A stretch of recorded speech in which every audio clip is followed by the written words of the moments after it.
Of these normally stingy teams comes your way next on My Indy TV and ESPN Plus.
For the third Saturday night in a row, one of the top teams in the Eastern Conference visits downtown Indianapolis, a team that Indy has had a rivalry with ever since joining the USL Championship. It is the Bob Lilly coach Pittsburgh Riverhounds that will play the Indy 11 for the second time in a month. Alongside Brad Hodder, Greg Rakestraw with you on My Indy TV and ESPN Plus. Let exactly 31 days ago, Indy in Pittsburgh on a rainy Wednesday night.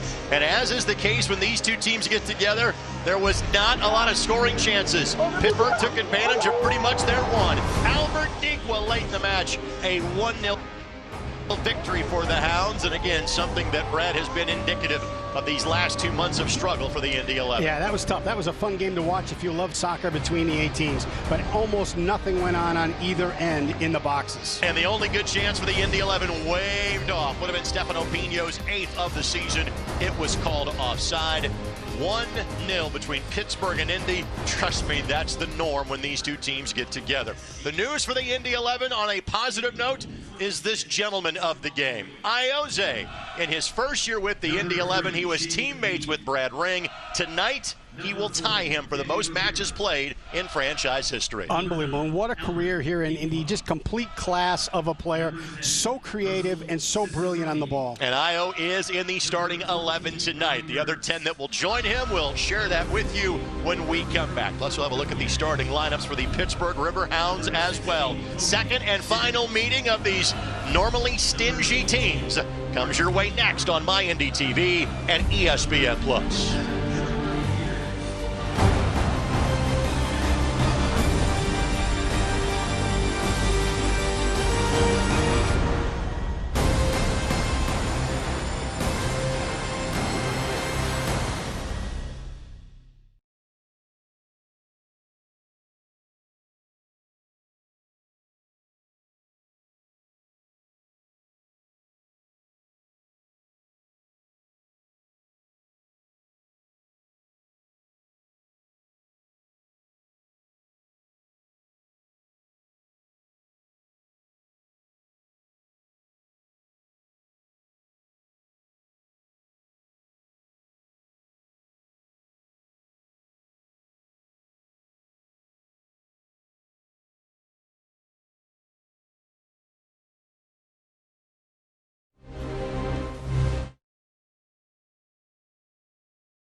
11 Soccer is brought to you by your Central Indiana Honda dealers, official automotive sponsor of the Indy 11. And by Community Health Network, exceptional care simply delivered.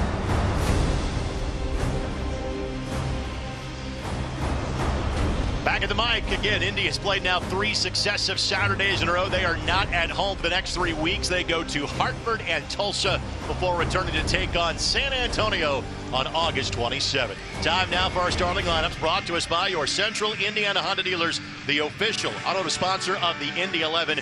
No Raul Aguilera tonight, last week's goal scorer because of yellow card accumulation. I would say a fair trade, though, getting Manuel Arteaga back, who missed last week due to a knee injury. Right, and you look at Vasquez last week. He was good last week, but you give him, that was on 2 days of training.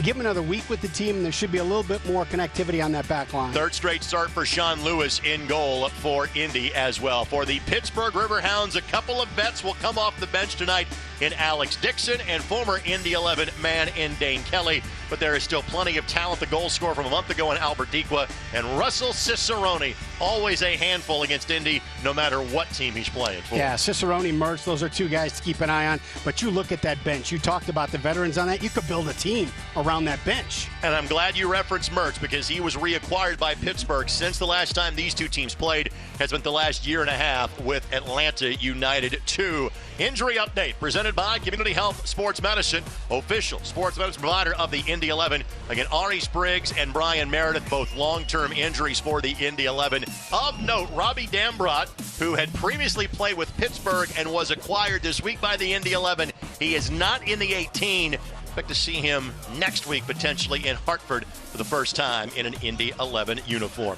Eric Tattersall is our referee tonight. Chris Shufans and Joe Sahoski are assistant referees, and Nabil Ben Salah is our fourth official this evening here at Carroll Stadium. Pittsburgh did not play in this facility last year. Last time they played here was 2 seasons ago.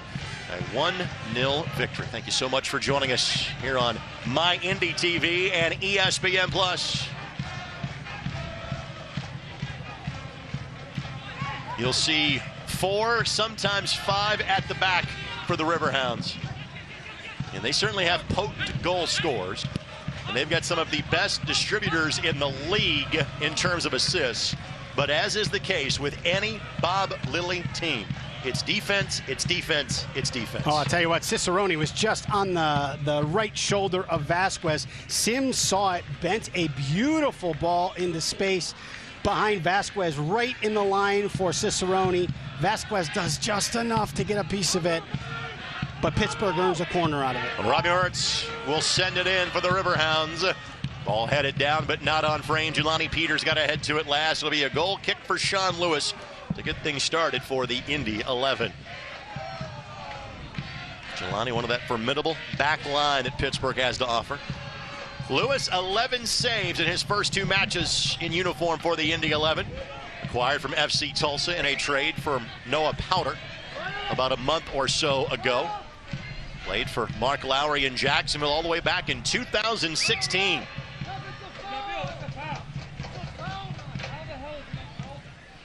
The re-addition of Mertz into this Pittsburgh lineup means what, Brad? Oh, I'm shocked that he ever left Pittsburgh. I think Robbie Mertz and Bob Lilly are a perfect match. He is the engine. He does so much dirty work. Box-to-box player, wins the ball, can play, make, can finish if he needs to. Good job by Arteaga to get a boot on that ball. Arteaga playing the top of the diamond tonight for the Indy 11. So you can argue semantics, 4-4-2, 4-3-3 in terms of the formation for the Indy 11. But Arteaga clearly missed a week ago. Well, just like what you saw from Aguilera in that spot last week, you know, you sit there at the top of the diamond, you're looking to play, make, and build from there, but also you're stepping forward like Arteaga does in here and pushing yourself into a 3-front. Last week, the Indy 11, again, so short of bodies up top with no Arteaga, no Pino. Pino available off the bench after being injured 2 weeks ago and setting up the lone goal that night. The first for Solomon Asante in an Indy 11 uniform. Diqua, the target here. Vasquez, not enough in it, says the referee. The Possession maintained by Mertz. Dequa cuts it back. Cicerone trying to find a window. Griffin distributes to the left side. Good ball. Touched by Cicerone. Volleyed forward, and Lewis is able to snag it for Indy. Let's get to the keys to this match. They are presented by your Central Indiana Honda dealers, the official automotive sponsor of the Indy 11.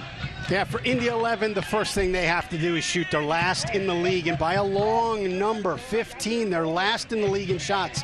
It's a pretty simple game. You can't score if you don't shoot. Also, mental toughness, one of the things we've seen it the last 2 weeks. You got to be able to hold the lead. You got to stop giving up goals in critical moments. For Pittsburgh, push left. Indy 11 has scored 20 of their 24 goals on the right side of the field. Push Indy to the left, put them in uncomfortable positions, and then press high. We've seen over the last couple weeks when the press is high up and in the defensive third for Indy 11, they have a tough time connecting out of it. Ball at the feet of Iose. We touched it in the pre-match show, but again, playing his 115th match in an Indy 11 uniform tonight. Cicerone with the left foot did not get what he wanted to on it. We've seen Cicerone play in a couple of different stops against the Indy 11, having spent time with both St. Louis and FC Cincinnati. Fourth round pick of Portland in the MLS Super Draft in 2017. 9 goals and 3 assists so far this season for Russell. Part of that St. Louis squad that cost Indy a playoff berth at the last in the 2020 season.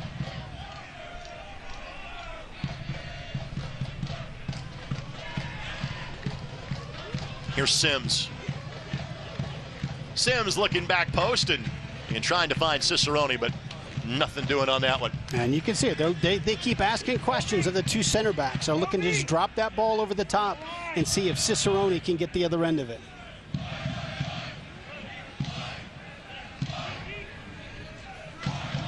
Sims getting his 10th match played of the season. They played less than 300 minutes on the year coming in. But this is largely a team that can trot out a very solid starting 11 each and every night. Another well put together roster in Pittsburgh.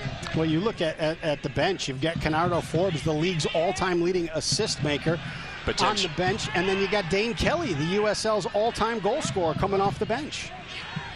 I tend to think that Bob Lilly has given some of the 30-plus somethings on his team a little bit of a shorter night in very warm playing conditions. When you look at those guys off the bench and kind of their collective ages, I think this is a bit of a mileage maintenance night for Bob Lilly to a certain degree. Yeah, and sometimes as a coach, you're kind of concerned, I don't want to put that much firepower on the bench. But then when you make that decision, you sit there and you look to your left and you see the kind of weapons that you have and the comfort. It's like, hey, when this game starts to get to a place where I'm uncomfortable, I got options.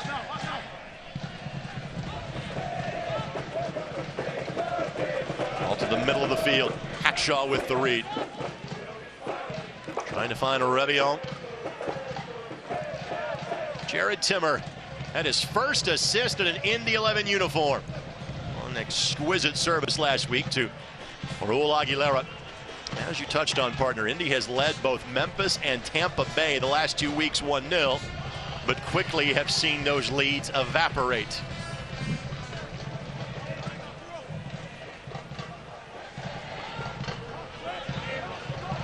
Bit of a somewhat late arriving crowd tonight, and you understand why, because of the heat and humidity at play today. New turf going to be awfully warm this evening here on the campus of IUPUI. Good win by Revion. What a turn. What a turn. As Timmer sizes up his options, plays it all the way across it. Could be not much of an effort needed by Jamali Waite.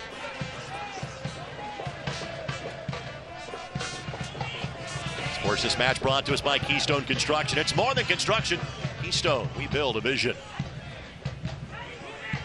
One thing that you do notice in terms of this Pittsburgh team is Dequa was deemed to be onside. Now, does he have a teammate that help him out in this scenario? That ball had crossed the end line anyway for a goal kick.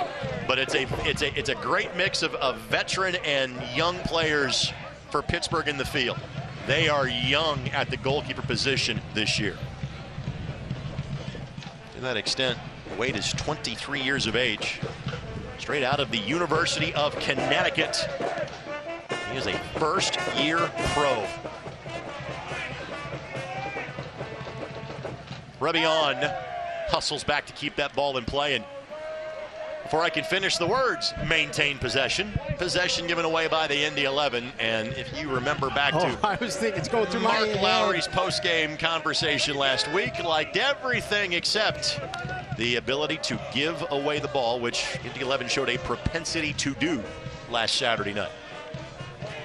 And that's tough. You know, he spends such energy and is so athletic in being able to get that touch to the ball and bring it down. And that it's not a difficult pass. And that's one of those things you just got to lock in on. You can't be turning the ball over, especially right on the edge of the defensive third. It's a little bit of loss of focus, though, by Pittsburgh on that distribution as well. An unforced error in terms of the giveaway. Gives possession back to Indy. Io. And that's how you play over 100 matches for 3 different clubs. Arteaga's got to finish that run. It's a good ball by Io. It could be better. He could have put it to his right foot where Arteaga could use his body more. But if Arteaga finishes that run, he's able to hold the defender off. Mark Lowry has made it a point in terms of, hey, we're going back to playing my style. We're going to play the diamond, the 4-4-2. I'll finish that thought in a moment. On the turnover forced by Tejada. Arteaga, Asante. Good job by Peters to get in the way. Peters towering over Asante. Momentarily found a window of space, but Cicerone able to control in the midfield. Mertz now will hold things up. So to finish the thought on Arteaga, is he really playing that much of a different role again? Some lineups he's a 4 tonight. In some ways he's kind of a midfielder in this 4-4-2 diamond. Does his role or expectations change in the slightest? I don't think in his head, because he's going to get forward when the opportunities present themselves. It may be a little bit more of an adjustment on the defensive responsibilities in there.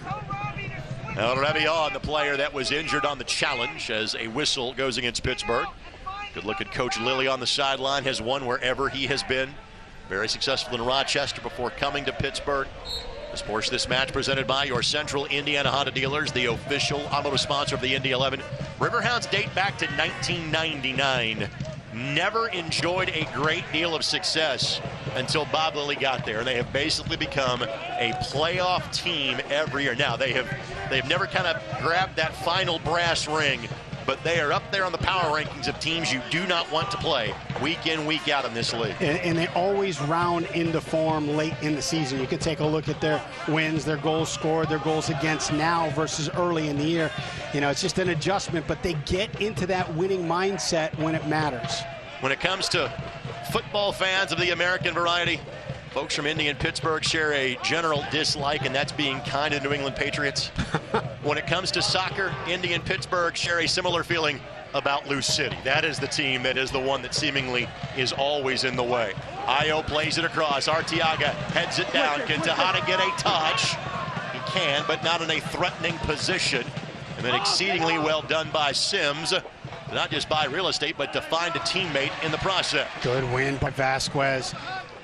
Dikwa is gone if Vasquez isn't able to pull that ball out of there. Jesus Vasquez in his second match playing for the Indy 11. He was acquired in a loan swap. Jonas Fjellberg going to RGV. Vasquez coming back here. Vasquez spent the last 2 years playing for LA Galaxy 2. And given the kudos you've given him twice, I kind of get the idea you're pleased with his addition to the roster. Yeah, this is there's no substitute for, you know, connection with your teammates and time with your teammates. So last week he's out here, he's trying to play soccer, just reading a game, not knowing all the pieces around him as well as he does. Now you got another 5 days of training. And the training is part of it, but it's also the conversations in the locker room. It's also just that feeling like you're part of the family. All of that stuff calms a player down and lets their natural abilities rise to the top. Good find of Tejada. But Tejada could not do much with it. And that's where you just, once you work that ball up into your front runners, you got to hold it a little bit longer. You got to make Pittsburgh defend in front of their goal for longer stretches of time. If you're seeing 5 at the back, and then at times 2 and 3 midfielders right in front of them, How do you break that down if you're the Indy 11? Well, you look at it right now. It's 3 in the back because they push those wing backs into the midfield when they win possession of the ball. So you got to catch them in transition. Opportunity here, Cicerone. Nobody ever stopped the ball. And that was way too easy from the Indy 11 perspective. 11 had scored first the last 2 weeks. Not the case this time around. Hounds have a 1-goal lead 13 minutes in. Yeah, two frustrating things in here. Three frustrating things. The first thing is they've been looking at playing that ball in behind the center backs all game. So you got to be aware of that. Second, there's 2 parts in this. You either have to stop the serve or you've got to win the ball in the box. And if you do neither one of them, this is what happens. There was not a single defender that covered themselves in glory on that play for the Indy 11. Misreads at a couple of different positions. So 1 goal to the good for Pittsburgh here in minute number 14. Now here, you mentioned it a moment ago. Cicerone's got 9 goals on the year right now. That's more than anybody else on the field. How you lose track of him is unforgivable. So make it 10 for Russell. Indy is chasing the game again. The goal when these two teams got together on July 6th was very late in the matchup. And that was a midweek match, a lot of squad rotation that night, especially from Pittsburgh perspective. But also it was a very rainy night that kind of slowed down play. Great ball. Asante, what can he do with it? Plays it across, and Tejada had just, I wouldn't say broken off his run, but had flattened it out. I'll tell you what, Asante is so gifted at being able to serve the ball when you don't think he's able to. And so Tejada broke off his back post run, made a front post run into the 6 to try and help him out and be there for any kind of slotted ball. Asante was able to drive a ball across the 6 that if Tejada doesn't break his run, he's there on the backside for the tap-in. And Tejada in just his 3rd game in an Indy 11 uniform after being acquired in exchange for Nicky Law in the month of July. Hackshaw with just enough of a nudge of Griffin to draw the whistle.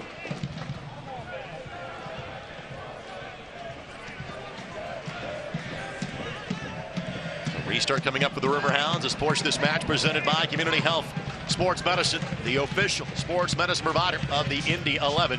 Exceptional care simply delivered. So you talk about the 5 back. Here's a great example of it. You know, they have possession of the ball with this restart. They push the 2 wing backs up. They're playing comfortable with 3 backs. They're pushing players higher up the field, not only to support the attack, but to be in position to defend higher up the field if they lose the ball. Arteaga, professional foul by Wheat. Knew he made a mistake and just wrapped his arm around him. Yeah, I agree. Professional foul. I disagree with his usage of it in that moment. You got your center back still in position. You still have 2 players. Your number's up. He's at midfield. You can recover. But as long as you don't get a card in that scenario, I think it's a great play. You ensure that there's no transitional opportunity. Look, I don't want to argue with you, Rake. We've done it before. That is simply the official's discretion. He could have pulled a yellow there. You are correct. Oh, I hate it when we fight. I hate it when we It's fight. so vicious. Revion leaves it over to Timmer. Timmer plays it across. Peters got there first. Ingram sizes it up. Didn't get through, and Waite sprinting off his line to make a play. That young man did not sign with Pittsburgh until 2 weeks into the season, and now he's their primary goalkeeper. Well, when he's Bob Lilly's primary goalkeeper, he checks a lot of mental toughness boxes that when you're 23 and you've got that level of strength in your head, you're going to have a long career. Played at both Fairleigh Dickinson and UConn. Spent time as a youth in the Philadelphia Union system. Jamali is originally from Jamaica. You say you played in the Union system, you automatically have the seal of approval of watching them develop so much talent from that academy over the last few years. Bet Rivers is the official sports betting partner of the Indy 11 bet with a winner. Tell you, and you look at opportunities like this. So Revion is tucking into the middle a little bit, drawing his wing into the center to defend him, opening up the channel for Timmer, and then they're looking to combine to free Timmer up to attack that open channel. Flick forward by Asante. Both Arteaga and Tejada give chase. Love it. You know, Jose. Arteaga could have broken off his run because it was a long ball that the keeper was clearly going to get to. Tejada plays it across, back post. Oh my goodness. You got 2 touches if you want it. You got 2 touches if you want it. There's nobody in the box. You wanted a play that is the microcosm of the last 2 months for the Indy 11. You just saw it. Well, you take a look at it here, and Io goes into a tackle back here at midfield, and the ball winds up at his feet. And you're thinking, okay, that's rare. We haven't seen that for a while. The ball winds up at his feet. He drives a great ball into Tejada. Tejada finds the other end of it, brilliantly drives a ball across. Arteaga is in perfect position and just mishits the ball. Arteaga does not miss those. He's got 5 goals on the season. Last scored against Colorado Springs back on June 18th. His 5 goals have come in just 2 games. The other 3 came against the Charleston Battery in the last Indy 11 win back on June 4th. Hey, look, when you're a goal scorer and you have a moment like that, you're angry. Now, how do you channel that anger? Are you going to be able to get yourself in a position, fight through a couple balls, get into the right spot, and put it in the back of the net? Or does it get in your head and affect every touch at this point? Nabil Hackshaw having an elongated conversation with our match referee. The reigning title holders visit in-state rivals as the USL on ESPN2 continues. Orange County SC look for a late season surge against Sacramento Republic. The team hoping to win the US Open Cup Championship. That is Sunday, September 18th at 5 on ESPN2. Here's Tejada, again sizing up his option. Goes for goal himself. That did take a turn. It will be a corner. And again, what you are seeing is Indy is getting some uncharacteristic mistakes from Pittsburgh here early. I got to tell you, the job that Peters did defensively on that play was absolute brilliance. Tejada wanted to put himself in a position to give himself an opportunity to go to goal and to have Arteaga on his right side. Peters jumped into the passing lane, took away Arteaga, and just gave Tejada one option. That's so easy for your goalkeeper to be able to process. I don't have to put myself in 2 worlds. I can focus just on the shot. Robbie Mertz, by the way, the injured player down, and beautiful touch there, both to get it to Tejada and then for Tejada to create some space. And there's the clinic on what Peters was able to do along the back line for the Riverhounds. Unreal. Let's take a look at Mertz, and again, he and Rebion simply collide. That's Mertz being Mertz. He won't. There is no 4th, 3rd, 2nd, or 1st gear for that kid. It is 5th gear all the time.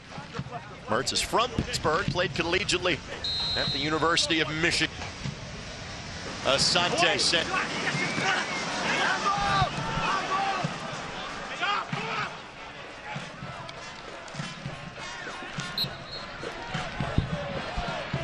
Get in front of Jose and draw the foul. Mertz being weighed back on now for the Riverhounds.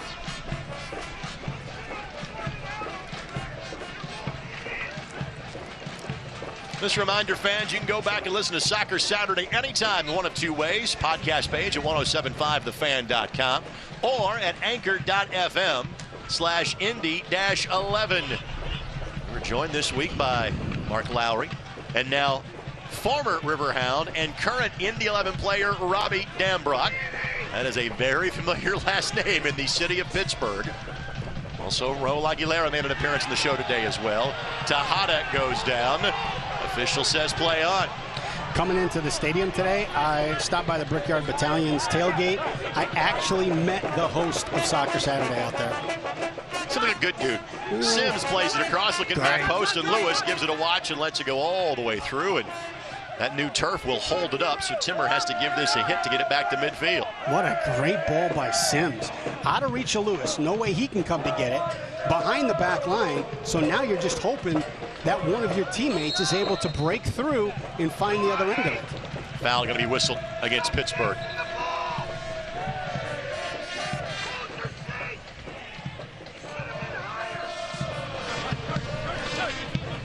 Bob Lilly's mistake is, or Bob Lilly's voice is unmistakable on the sidelines, is it not? But you talked about his success with the Riverhounds. You talked about his success with Rochester. Hey, he had a lot of success as a player, too.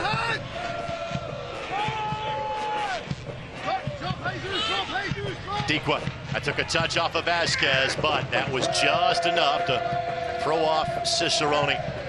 And Sirius XM FC 157. It is your home for matches from the USL Championship. The Premier League, of course, I was listening this morning to Liverpool and Fulham, Southampton and Tottenham.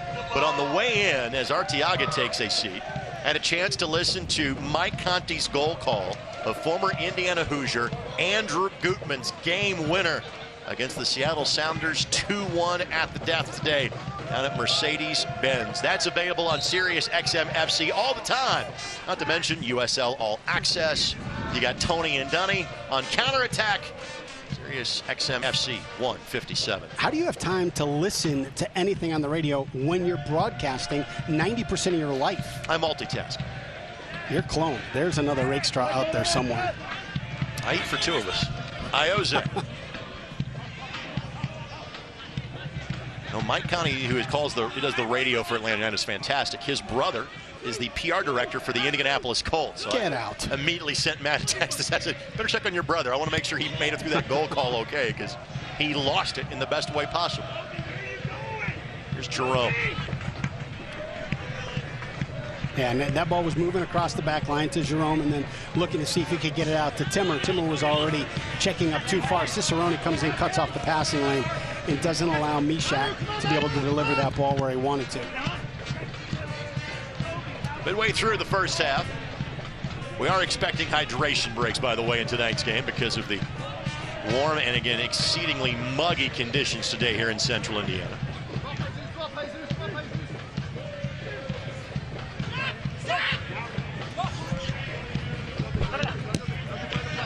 Ingram the target. Wheat takes a tumble. An official says advantage being played. Pittsburgh still has it. Cicerone able to track it down. Revion with the contact, and again, it has been very much live and let live in terms of the whistles or lack thereof tonight. I like it. As long as it goes both ways, I like it. Players have to understand, you know, the feel and the flavor of the game.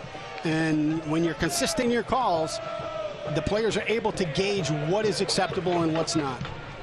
One thing I would say is this: when these two teams get together, the matches generally don't lack physicality. Let's put it that way. Here's Ingram.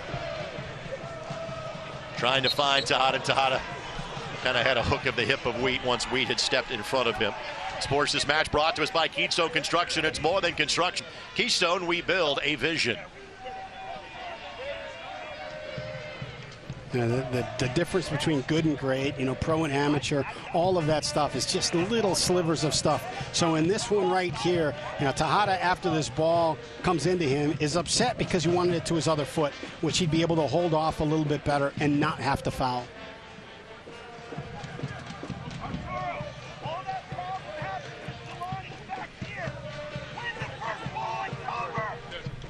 Dequa carves out space against Hackshaw. Yeah, he got away with one there. And that's been the general theme the entire match, and no doubt Revion was late on that one. Griffin goes to the turf. Tell you what, it's tough to bump Hackshaw off his spot when he gets there. He was planted. Griffin up and off the turf. His third year with the Pittsburgh Riverhounds. Played his college soccer at Providence in the Big East.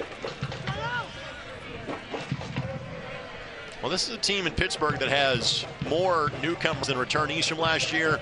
All the returnees are guys that see significant minutes. So largely the core of this team returns intact from a season ago. Looking back post.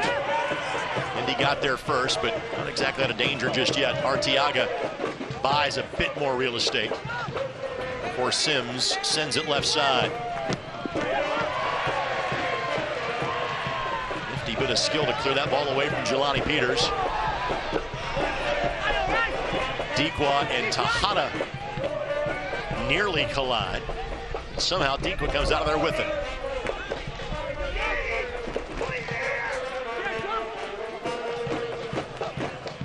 I'm not sure we need a crowd mic for Bob right in front of us. Tell you what, he knows what he wants. He knows where he wants his guys. And they better know it too. Ioze on the turf. Foul whistled against Pittsburgh behind the play. Well, I think this dates back to 2018. at Lucas Oil Stadium. First time I think that Pittsburgh and Bob brought a team here. Jack McInerney scored a late goal to equalize the match at 2-2. My goodness. And Bob had a conversation with the starting goalkeeper that I think ended just a few days ago. It pretty much took the duration of our post-game show, which is 30 minutes after the match, and we would literally start the segment with just a camera showing a very one-sided conversation between Bob and his goalkeeper, and it really wasn't a conversation. It was more of a monologue with a captive audience. Oh, it was fantastic to watch. Well, yeah, to watch, yes. That's a good qualifying statement there. And Arteaga going to be whistled for the foul. Matt Williams giving an earful to Nabil Ben Salah. Mark Lowry offering secondary comments as well. And both coaches are rather unhappy at the level of physicality that is being allowed in this match. Well, it was literally 3 minutes ago that we spoke about how, hey, if you're going to be consistent, then everybody understands it. And now you've had a couple of, bumps on head balls, nudging guys out of space that were uncalled, and then you've had it called, and now you're starting to get that anxiety in players of, hey, I'm getting frustrated now because the rules of this game feel like they're changing.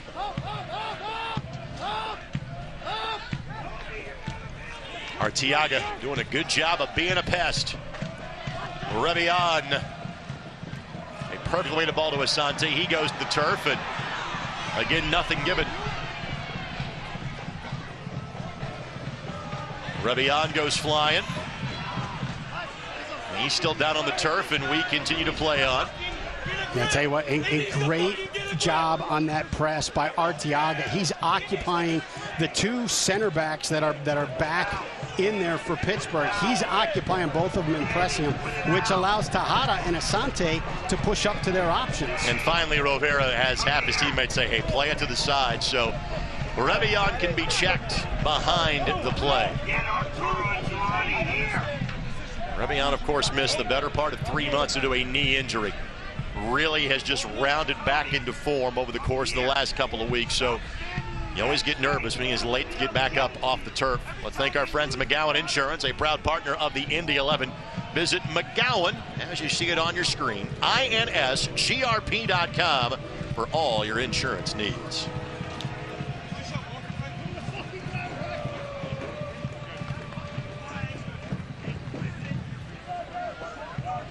And this will be the hydration break as well. Well timed for the Indy 11. All right, pal. Is it trivia time? It is trivia time. I've got a sort of simple one and then two medium-level ones that connect Pittsburgh and Indy. By the way, let me point out, that's the assistant coach giving Nabil Ben Salah an earful, not Mark Lowry.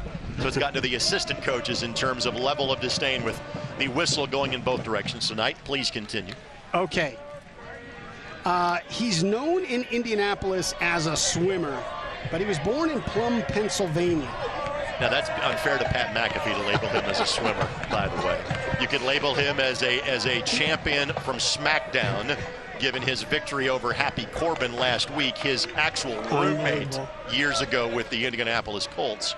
But of course, yes, Pat, Pittsburgh, proud West Virginia alum, and beloved in the city of Indianapolis. Yes. All right, I'll give you another. Well, this one, I don't know if this is easy or not. Born in Indy, went to University of Michigan for a year. Okay. Played for the Penguins. Okay. Married Brady Quinn's sister and is the brother-in-law of A.J. Hawk. Played for the Penguins, huh? Yep. He's from Indianapolis. Born in Indy. Yeah. Went to University of Michigan for a year. Played for the Penguins. Is married to Brady Quinn. That's another Indiana tie there. Right, married Notre to Dame, Brady Quinn's sister and is the brother-in-law of A.J.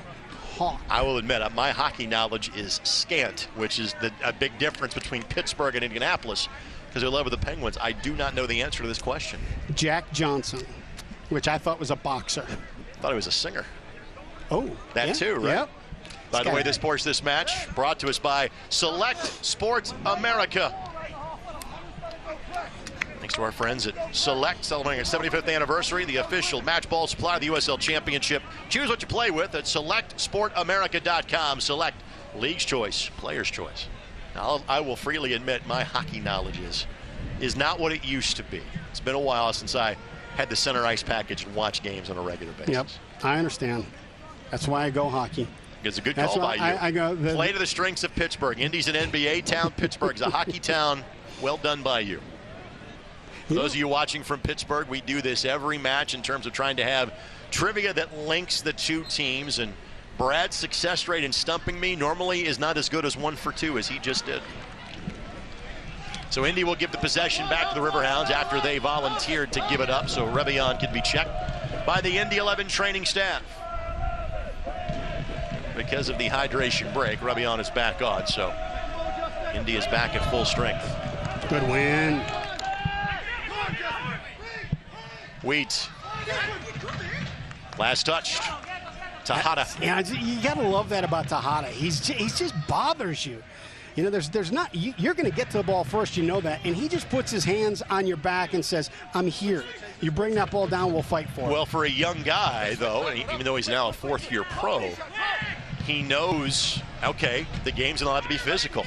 So maybe in other matches, I can't get away with this nudge. But in this one, I can. It's not going to be called, and that kept possession for the Indy 11. Such a scrappy. He makes stuff out of nothing. Asante making the beeline to the ball, but nowhere near close enough on the ball sent by Jerome some 60 yards down the park. And you look at the opportunities for Indy 11 right now. They've come from Io, through Io to Tejada. Tejada had that nice cross to Arteaga and then had that moment on Peters where he was 1v1 in the box. Fans, you can show your Indy 11 pride and get your exclusive IMCU Indy 11 debit card at any IMCU branch or online at imcu.com. I tell you just got to see the brilliance of the mental game of Iose here in the last 2 air balls. Sims plants himself. Io runs in front and gets the head ball. So on the next one that's coming, Io runs in front. Sims follows him, and it's overhit for a throw-in for Indy. It's just chess. One of my favorite sports quotes comes from the former and now once again coach of the Indiana Pacers in Rick Carlisle. Of course, he was used to talk about players in the NBA, but it applies to Iose here as well. He is a guy that knows the geometry of the game. I like that. I may use that. And beat Sims to set point to draw the foul. Io with over 100 matches played with Tenerife in his days in Spain. Over 100 matches played in 5 seasons with the New York Cosmos, and now in his 5th season of playing for the Indy 11. Turns 37 in November. But still plenty left in the tank. Pittsburgh's been playing with a lead now for the better part of 25 minutes. What a great ball. Tejada. Iose, Griffin got in the way. Hackshaw with the read. And again, I think I've used this phrase before tonight. We play on. Yep. Timmer slides it through, but ball was covered well by Pittsburgh.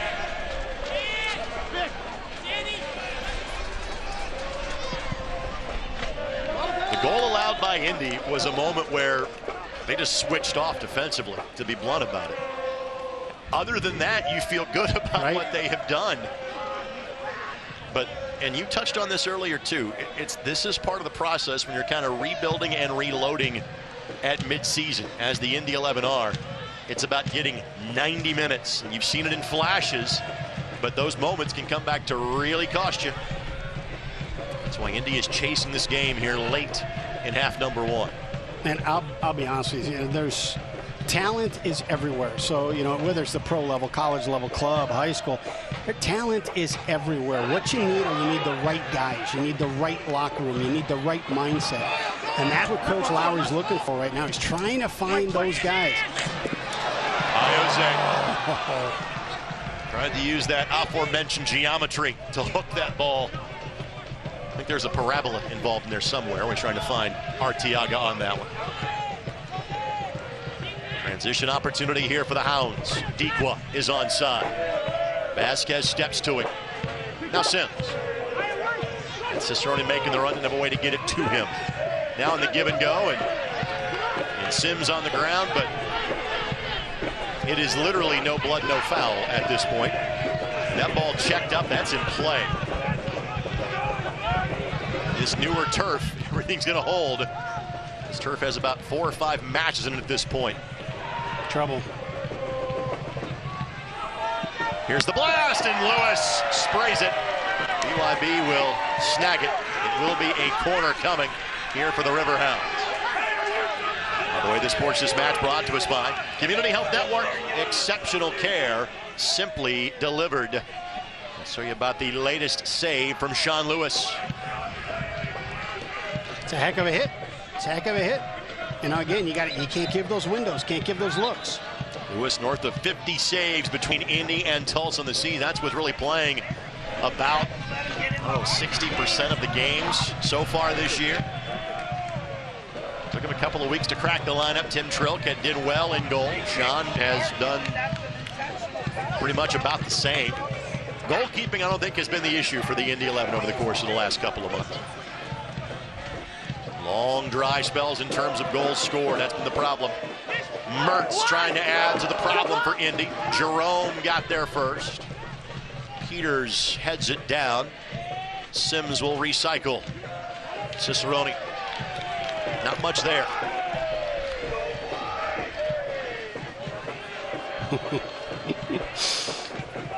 We may give Bob broadcast credit for the broadcast tonight. I love it. He's right. Everything's jammed up in the middle. Why are you putting it back in the middle? Go wide, attack the space, try and isolate a player. Now let us also add, our broadcast location is about as close as any in the league to the team benches. We are 25, 30 feet away, and I love this angle, and the reason why is that we get to hear what the coaches are saying and get the demeanor of their conversations with players and the fourth official.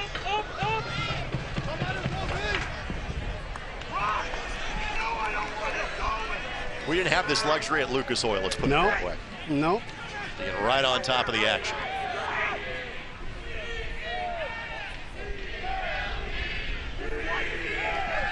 Ball sent in, Arteaga the target, but wait. Got a good read on that. This is his 12th match played of the season. He's allowed all of 12 goals, turns 24 later this year. Our final 5 minutes plus stoppage time, and because of injury, because of hydration time, we think that's going to be significant. It's brought to us by your Central Indiana Honda dealers, the official automotive sponsor of the Indy 11. A ball to nowhere in particular by Pittsburgh.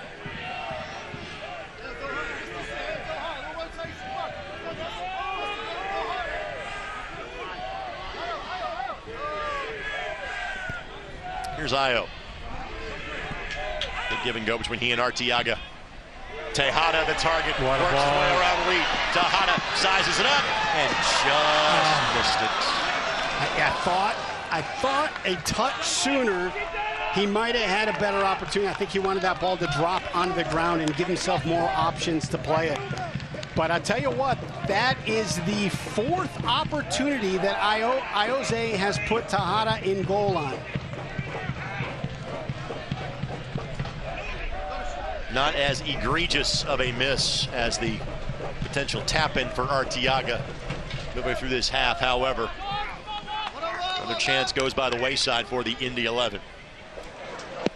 And again, something you touched on in terms of the pre-match keys. There simply have not been enough shots on target or shots in general by the Indy 11 this year. We are seeing more of those tonight. More opportunities created. Timmer will give chase on this one. An unofficial stat. I've seen more of Mark Lowry applauding his players tonight than I have in some time. Again, he's seeing it. He's seeing more of it. And then Arteaga going to be called for a foul from the ground with a Pittsburgh player on the turf. And see if there's more than that. Yes, a yellow card being brandished at Arteaga. His first of the night, his 6th of the season. And yellow card accumulation, if you get to 8 before September the 27th, I'm sorry, August the 27th, you will have to sit a match. That's why Raul Aguilera is sitting tonight for the Indy 11. Sam Brown enters tonight's match.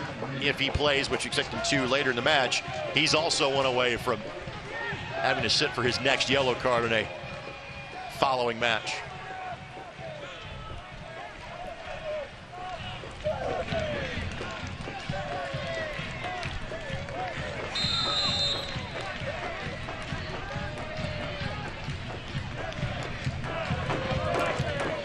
Looking back post. All settled. Heck shot gotten away. He foiled 2 different shot attempts in that scenario. Deke was rocket with about a foot before being steered back the other direction.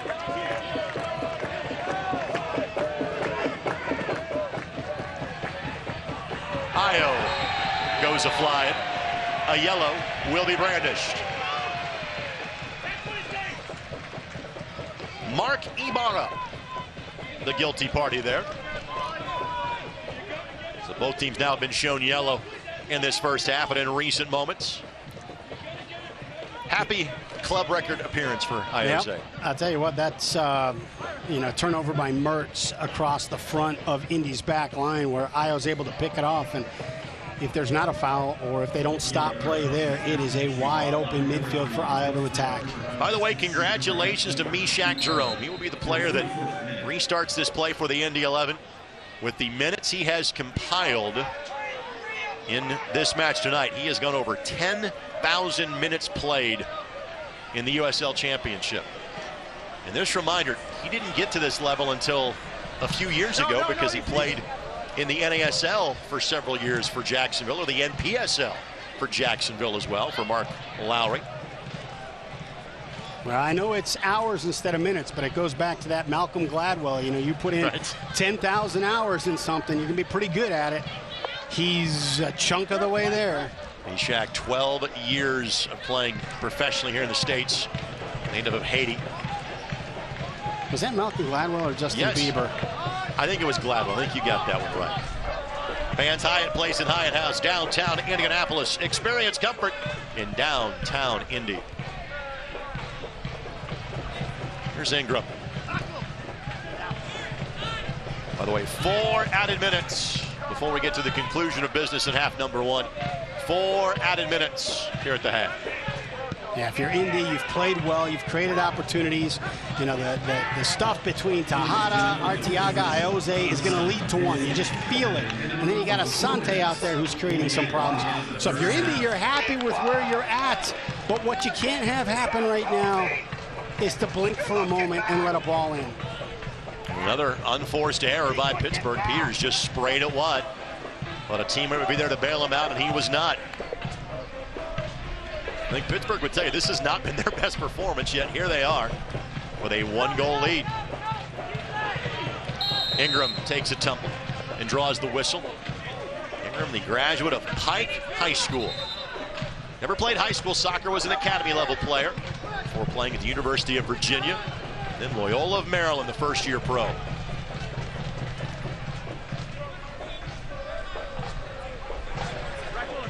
Timmer.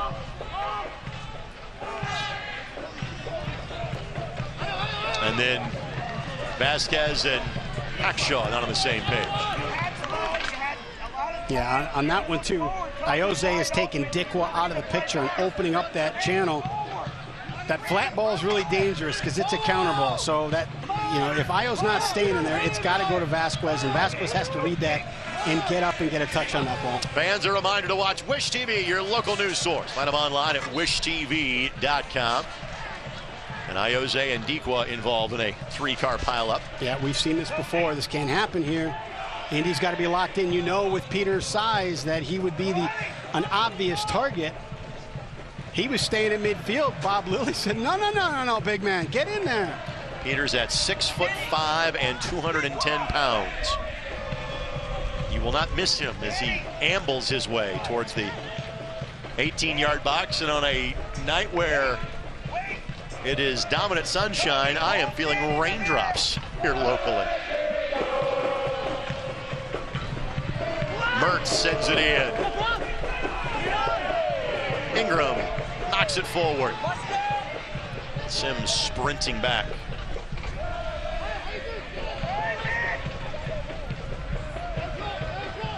If you're Mark Lowry, what's your message to your guys at halftime? Hey, it's got to be execution in the box. You've got Arteaga on the back post with a sitter. You've had Tejada walking in twice, getting 2 opportunities. You've had another one that Ayo just missed Arteaga on. It's just that little bit more focus in the box. You got to put one of those away. Here's Sims, great ball to lead him. Able to keep it in play. I don't know why he stepped on that ball.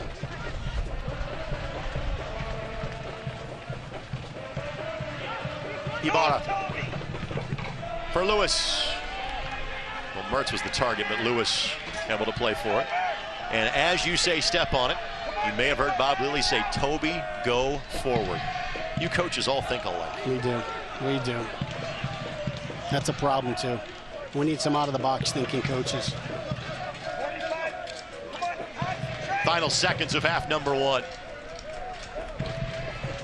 Play has been solid, if not spectacular, from the Indy 11. But they currently find themselves in an all too familiar spot, a no-points position. Indy 9 points back of the last playoff spot. 9th seed in the East currently. And able to get a foul against Sims. And top 7 teams in the East make it. Miami on 31 points, FC Tulsa 25, Indy at 22. Indy has 12 matches left after tonight. They are done playing Miami. They are also done playing most of the top 4 teams in the East. But we'll save that thought for later times because we have come to halftime. Indy is chasing this one, a 0-0. Russell Cicerone, his 10th of the season, has given the Riverhounds a 1-goal lead here at Carroll Stadium. Yeah, you're optimistic. It's a different tone heading into the locker room than last week when it was 1-1 because you're creating opportunities. You know you're in this match. Stay tuned. Our look around the USL Championship and more comes your way next at halftime. 1 goal for the Riverhounds. That's all that's been in the match so far. They lead it 1.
A quick note as the presentation's taking place on the field. Mike Henn representing the Indy 11 front office.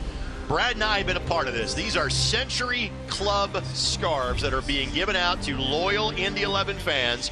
This means you have been in attendance for over 100 matches. You and I got ours in the pandemic-shortened season of 2020. That was part of the brainchild of Josh Mason, amongst others. And for those of you that don't know, Josh, integral in the founding of the Brickyard Battalion, worked in the Indy 11 front office, has elected to step away from the Indy 11. Josh, good on you, buddy. We wish you well in what is next. But I love the fact that fans are rewarded for their loyalty to the Indy 11. This is an awesome moment to be able to recognize the people that have been with you this long. It means something to them. It's great that the club recognizes it and points it out and honors them with the scarves. Let's recognize what a club from our level has done. We touched on this last week, but in case you missed it, for the first time in 14 years since the Charleston Battery played for the U.S. Open Cup Final, there will be a team from the USL Championship playing for it. That would be Sacramento Republic. This dates back to last Wednesday when they win in penalties against Sporting Kansas City.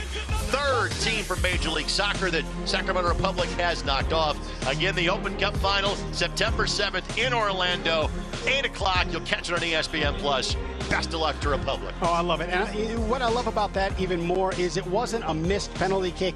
It was a saved penalty kick and a scored penalty kick. Other news and notes to share with you. Memphis 901 FC, they have signed Knight Pickering, 17 years of age. Let's face it, you see Diego Luna, you see Kobe Henry, you're going to see more and more teams in the USL tap into younger talent trying to find the next big thing. It is great because what it does is it shows that this structure that the USL has with the academy in League 2, League 1, USL Championship works. You can develop your own talent. And finally on your screen, we're happy for our buddy Jordan Farr.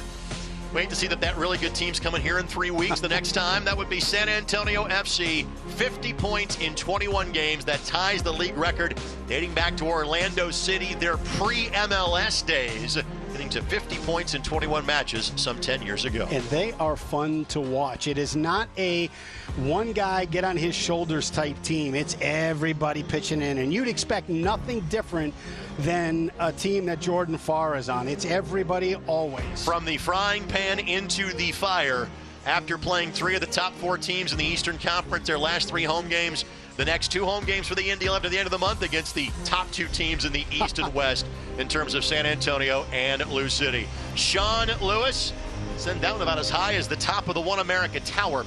1-0, Riverhounds lead at halftime. Back with more in a moment on ESPN Plus and My Indy TV.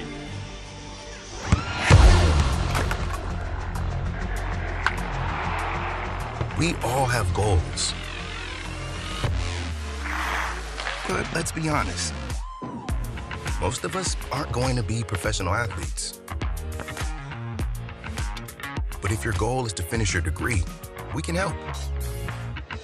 Come to a university that puts your goals first. Bellevue University, your partner in finishing goals. I'm on that routine.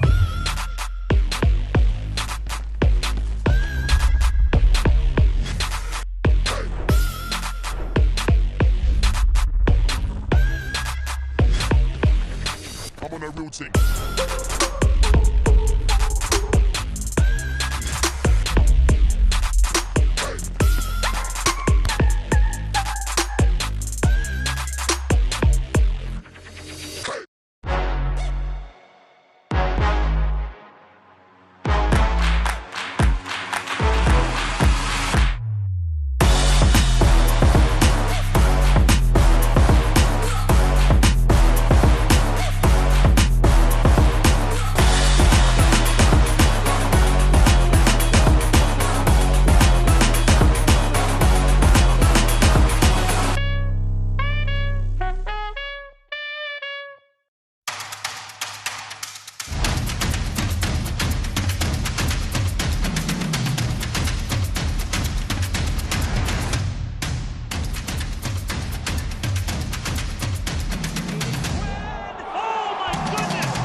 Back at Carroll Stadium, a look at the Campus Center, just a block north of Michael A. Carroll Track and Soccer Stadium, or the campus of IUPUI, alongside Brad Hutter, Greg Rakestraw with you on My Indy TV and ESPN Plus. Take a look at the table.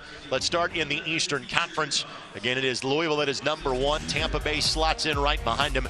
Memphis, then Pittsburgh. Indy has not seen Birmingham Legion yet, but for the most part, the matches against that top seven are starting to thin out for the Indy 11. They'll play Louisville once, they'll play Detroit City once, and Birmingham twice. I know I've said it on multiple broadcasts about it being a must-win game. Every time I say that, you can capitalize another letter. I think the M-U-S-T is capitalized, and tonight is the W. So, with that, let's move to the Western Conference. Again, San Antonio, led by former Indy 11 netminder Jordan Farr, comfortably in first with a match to play. And of note, you play 8 games against Western Conference competition this year. Just the luck of the draw, Indy has played the entirety of the top 4 to this point. That's incredible. With that, let's kind of show you the team of the week around the USL Championship. Steven DeSantos that had a goal kicked from the spot. One of 3 goals scored by Tampa Bay Rowdies players made the team of the week, as did Jordan Scarlett. He had the only goal from the run of play. Bruno Lapa of Birmingham Legion, he had the first hat trick in that club's history. And of course, what would a team of the week be without Milan Alaski for Orange County SC this season? Yeah, he is just absolutely killing it. That is a guy that is finishing his chances. Morrissey put out something today about, goals scored against the chances that were met, and he leads the league by a long shot. It must have been a good week for Phoenix Rising. They have 3 names on our team of the week. And Mr. Lunt. As they are surprisingly out of a playoff position. They're trying to rectify that. That's not where they have been the last several seasons. We use the word physicality in tonight's match. We'll show you some demonstrations of it here. This has not been for the faint of heart. 1-0 Riverhounds at halftime here on My Indy TV.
Indy 11 Soccer is brought to you by your Central Indiana Honda dealers, the official automotive sponsor of the Indy 11. And by Community Health Network Sports Medicine, exceptional care simply delivered. Again, once again, back in downtown Indianapolis, pitch side with you, Greg Rakestraw as well as Brad Hutter. We'll hear from head coach Mark Lowry coming up in just a matter of moments. Again, what do you expect to see here early in half number 2? Well, I expect a renewed focus in the attacking third. Those opportunities that are coming through Tejada, Iose's putting Tejada in. He's doing a great job either creating opportunities for himself or knocking that ball over to Arteaga. So it's got to be just a little sharper inside the 18. He's got business to attend to. Let's get to Mark Lowry right now. Overall, Mark, your thoughts and your team's opening 45 minutes. I thought it was a great 45. I really did. I thought it was one of the best 45s in a long time. Created some good chances, really good chances. Got to move the ball a little bit quicker across the back. But the possession's been good. We've broken down at times. We fell asleep on one play on the right side for their goal. But I thought it was a really good 45. Thanks, my friend. We'll talk to you post-match. Mark Lowry kind enough to join us right before the ball is kicked off for half number 2. A quick look at highlights from half number 1. Again, the strength was in the tackle. Here's the goal from the half. Yeah, this is a tough one because, you know, there's two things. If you recognize you can't get pressure on the ball, there's got to be a renewed focus to make sure you're on the back end of that and fighting to win the ball in. I thought Mark described it well. He liked what he saw. The defense switched off for one moment. Right. And against a team like Pittsburgh, that one moment can be all you're going to get. All right, but the nice thing, you know, you're optimistic going into halftime because you've had looks. You've had a lot of looks. You've had a lot of good looks. So you know one is going to come. No changes for either side to get us ready for half number 2. Manuel Arteaga waiting for the cue. He just got the auditory version of it. Off we go to half number 2. Thank you so much for joining us on My Indy TV and ESPN Plus. It's our last broadcast until the end of the month. And San Antonio FC comes a-calling. Of course, you can catch always the USL Championship, every match, every Indy 11 match as well on ESPN Plus. That's where you'll be able to find them against Hartford Athletic next Saturday at 7 from Dillon Stadium. And against FC Tulsa on Saturday, August 20th at 8:30. Jared Timmer flying down the flank. Took a touch off of Jelani Peters, but Jamali Waite is able to pounce on it quickly. An absolutely brilliant ball by Ingram.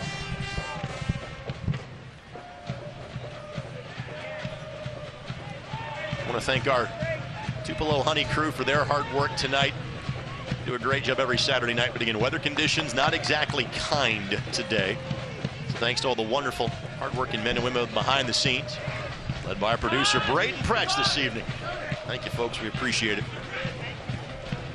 Great win by Vasquez. Moves around the back, and you have Timmer here. You'd love me. I mean, maybe he got a little bit winded on that last run, but you'd love to see him a little bit more aggressive in that channel with that first touch to him. Hackshaw. Hackshaw's 7th in club history in terms of appearances.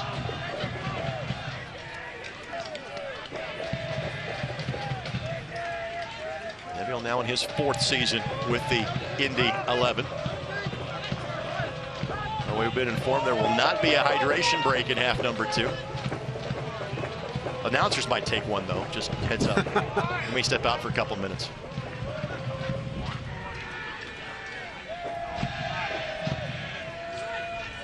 Here's Griffin.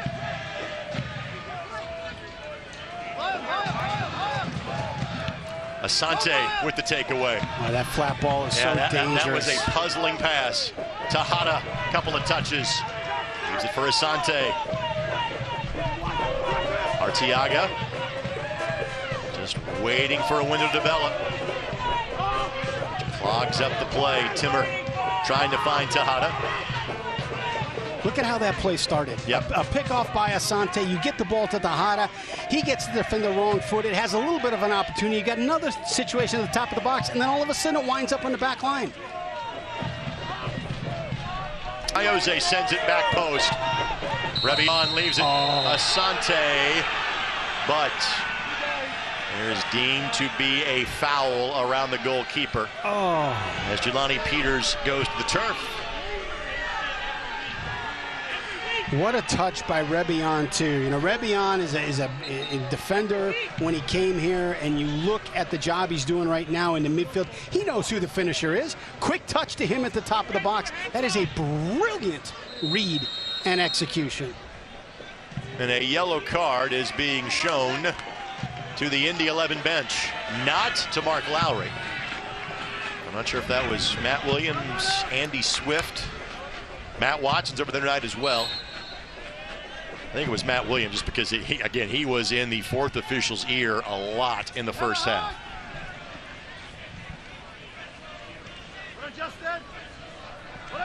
Ingram with the good win.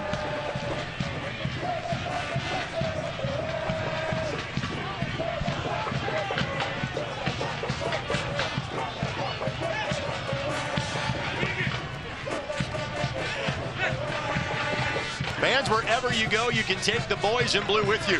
Download the Indy 11 app today on the Apple Store, or from the Apple Store, or get it on Google Play. All knocked forward for Albert Dequa. Quickly taken away by Vasquez. What a Asante taken down by Jelani Peters. What a play. Vasquez is the inside left back, steps over into Mishak's spot. He's in the passing lane, picks the ball off, and delivers a perfect ball into Asante's feet to generate the start of an attack. Of note, at the end of this play, Vasquez kind of got into Griffin's grill quickly. And I point that out because it's his second week here. And he's already starting to take a leadership role with this team, which is something that Mark Lowry noted from his days with a team that always will have a transient number of players in LA Galaxy 2 in the last 2 seasons.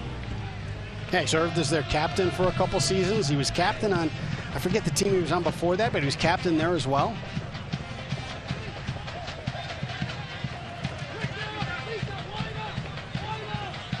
Tonight's match presented in part by your Central Indiana Honda dealers, the official automotive sponsor of the Indy 11.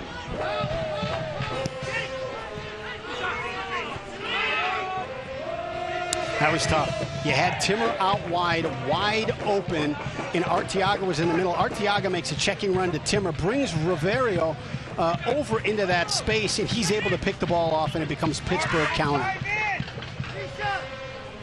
Ingram to Ioza. Nice thought. That was the intention, but it ends up being a giveaway and a throw-in coming here for Pittsburgh. This is a 1-0 scoreline. As you can see, Pittsburgh leading Indy, and we shouldn't be surprised by that, because Brad, the last 4 times these two teams have played, the final score 1-0. And that is our nugget of the game, brought to us by Impact Financial Group, a private wealth advisory practice of Ameriprise Financial, where you get advice worth talking about. Indy 11 won a pair of 1-0 meetings in 2020 in the pandemic-shortened season. Oh, my. Well timed here. What Dequa a ball. with 2 options to his left. Plays it across Cicerone. Taps it in. Cicerone's got the brace, and Pittsburgh has a 2-0 lead. Just a great ball. Great ball to free it up. And then a perfect ball in behind the back line and too far out for Lewis to reach. We have seen it a number of times. They're doing an unbelievable job. I mean, this ball right here is just, that's brilliant. But you look at this ball here, right in this channel, out of reach of the goalkeeper, in behind the back line, just goes through the legs of Mishak. This is a Pittsburgh team that can squeeze the life out of a game with a 2-goal advantage. So it will not be a 5th consecutive match that finishes 1-0 between these two teams. To look at it too, you look at the end of the first half and the start of this, and it was tilt. Indy was getting opportunity after opportunity, and it's almost like that first half. You blink for a second, you make one mistake.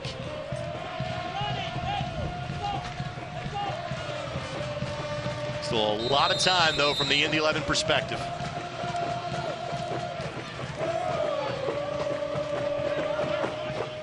Timmer the target.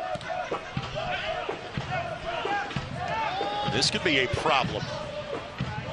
Dequa.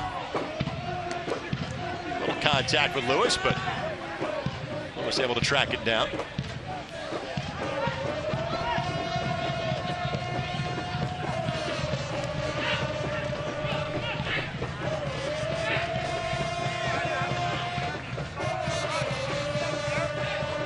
Hackshaw.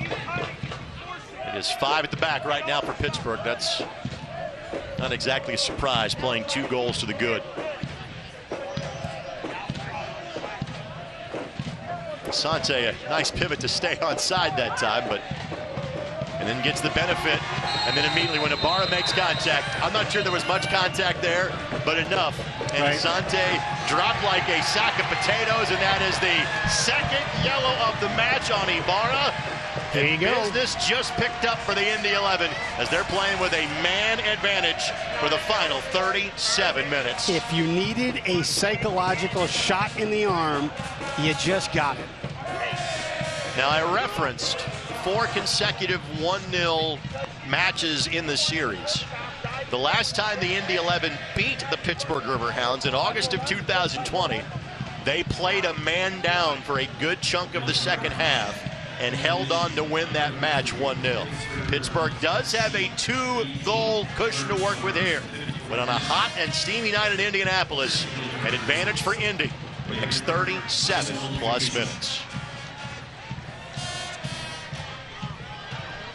Well, on this, I think you take a look at those wings on the back line will stay home a little bit more. They don't need to get forward. That puts 5 on the back line. And you either have Dickwar or Cicerone drop in a little bit into the midfield. So where you're going to give up a body, where you're going to give up space is going to be on your front line. Reinforcements on their way for Pittsburgh. We'll tell you more about this in a second. You almost feel for momentum's sake, you got to get one right here if you're Indy. Ioze to the right, Asante to the left. It'll be Ioze. Delivers it, headed away by Pittsburgh. Yeah, I love Io, but I think that needed to be a right-footed cross in there. All sent back in. Timmer gets ahead to it. Revion will hustle back. Timmer will widen, create some space for Arteaga. Now Timmer, his cross blocked by Rivera. Good job of carving out space to keep it in play, and that will be a corner here for the Indy 11.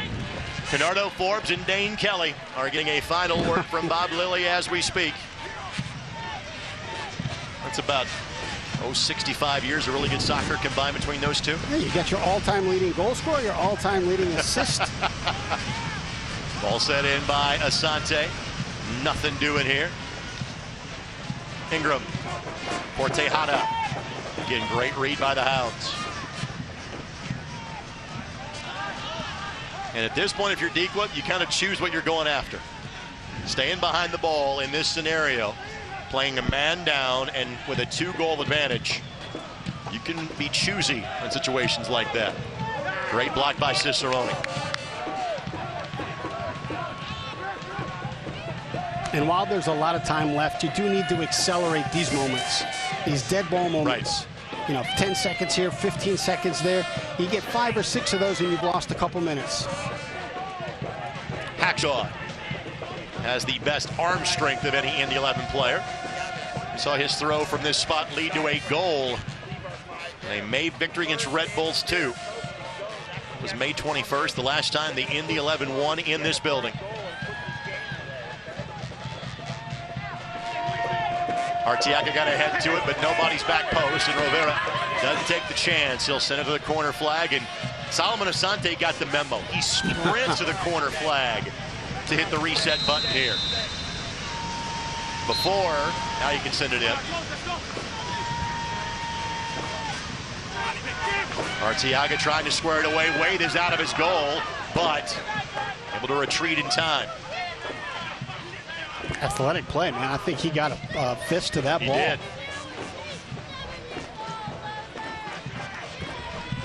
Asante. Again looking back post, but Wade had it covered the entire time. So you look at this moment here, this ball in here, there's another 15, 20 seconds. Rivera on the corner kick, he could have kept that ball in play. Instead, he knows even a corner kick is going to drain another 20, 30 seconds. Bet Rivers is the official sports betting partner of the Indy 11 Bet with a winner. And wait, either will buy some time or he will scare the bejesus out of the training staff of the Pittsburgh Riverhounds in case they have to go to the backup goalkeeper. What this will allow to happen is our first substitutions of the game brought to us by Jiffy Lube. Cicerone with both goals will come out. Robbie Mertz will exit as well. Forbes will come in for Mertz in the midfield. Kelly will replace Cicerone up top. And of course, we know Dane well from his one season with the Indy 11 back in 2019. Tell you, you take a look. This is a smart move.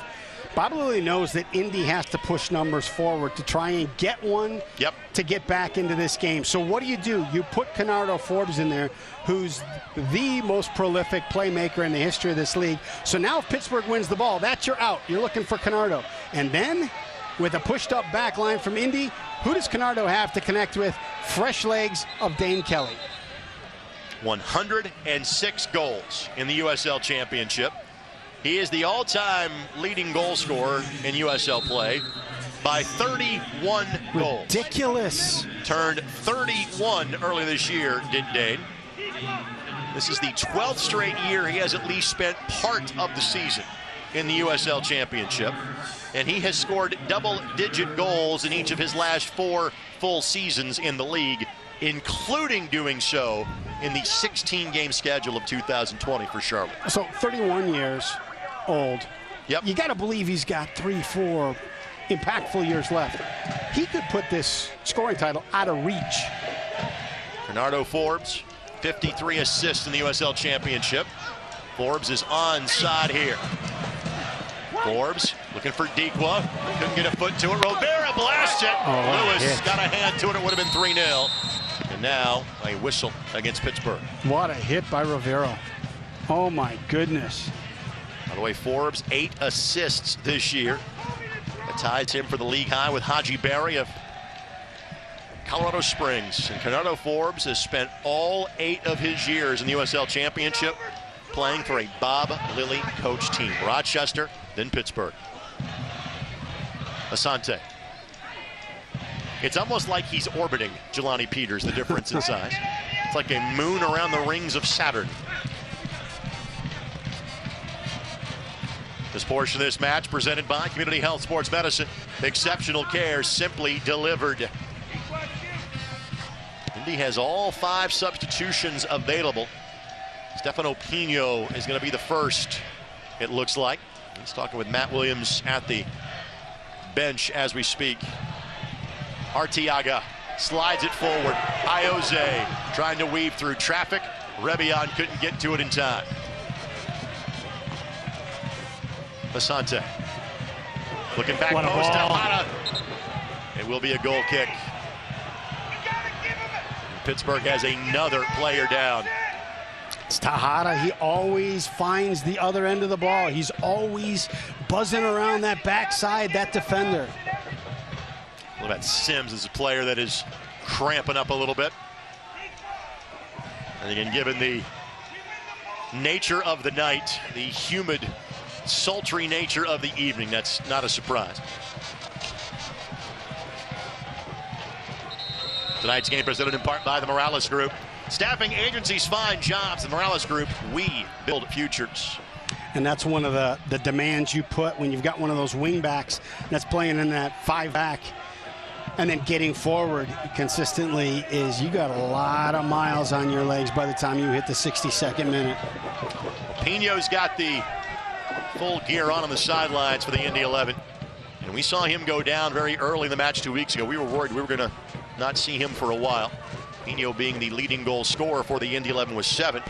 But a guy that hasn't found the back of the net in a while for Indy. Of course, Indy went 5 weeks without finding the back of the net as a collective.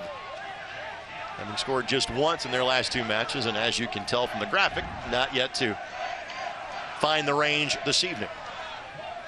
Are you ready for another trivia question? Absolutely. All right, let's link Pittsburgh and Indy. Super Bowl champion with the Pittsburgh Steelers. Yes, sir. They've got a few of them, yes. From Purdue. Yes. Fort Wayne. Yeah.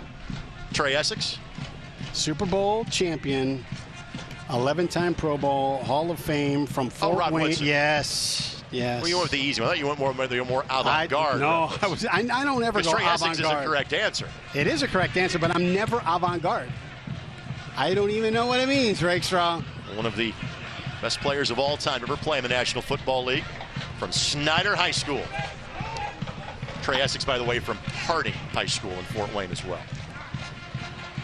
He's now the coach of Las Vegas in the XFL. Correct. I was thinking about using that to try and throw you off.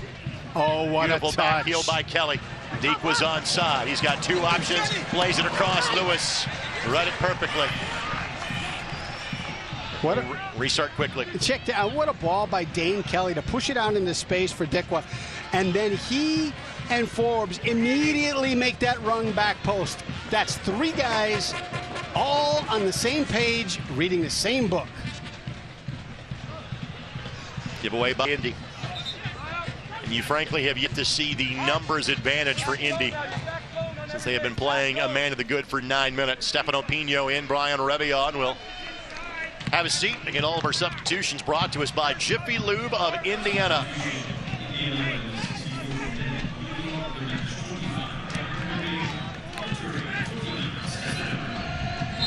So more of an attack-minded player.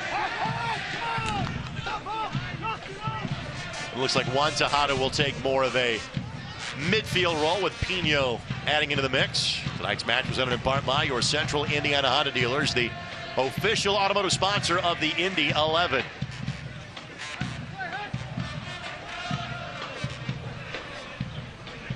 Dane Kelly right now on Strikers Island. He's the one guy hanging around midfield. Everybody else's job is to stay behind the ball here for Pittsburgh. Yeah, and I tell you, these passes across the back line, they're too soft. There's no urgency in it. Wheat able to keep it away from Pino. Hackshaw got in the way. There you go. Hackshaw gives it a hit. Oh. That's up in the BYB. Tejada down behind the play for Indy. He and I believe Griffin collided.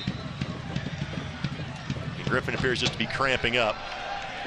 Not sure if Tejada's injury might be a bit more complicated than that. You kind of see the end result. Right call by Hackshaw to go for it, just couldn't keep it on frame. Tonight's match presented in part by Keystone Construction. It's more than construction. Keystone, we build a vision. Both players able to soldier on. 3 subs available for Pittsburgh, 4 at this juncture for Indy. Dikwa gives chase. Iose gets there first. But it's deemed that he touched it last. Throw in coming here for the Riverhounds.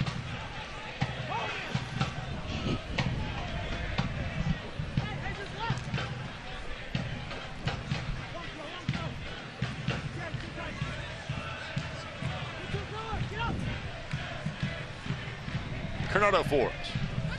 Beautiful cut back here, played across, looking for Kelly. Meshach Jerome got in the way. Great touch. Tejada. Griffin to Reed. Again looking for Kelly. Switch! Jared! Support now, support! Now Timmer. Finds Pino.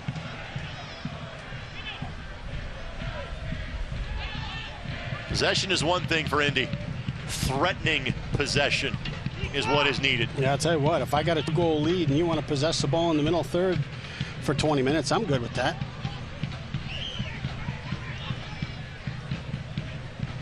On the switch of the attack to Timmer.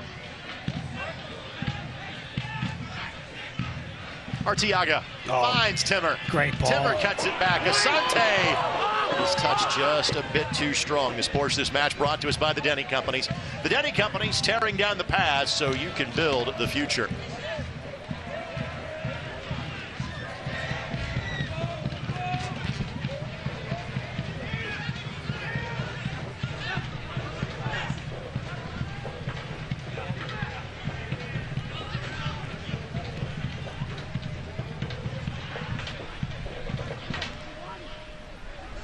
When the back line has it, there's only anybody within 10 yards of the ball for Pittsburgh. Kelly, the lone exception. Good find. Timmer makes the overlap. We're going to look to go back post. Arteaga couldn't get to it in time. Ordonez. And here's Kelly. And that's the ball you talked about. His old teammate, Nabil Hackshaw, with him step for step. Kelly just going to hold things up and see if anybody's going to join him. Two more substitutions made their way to the Pittsburgh bench. Nathan DeSantos is one of them. He'll be a defensive replacement. Pino.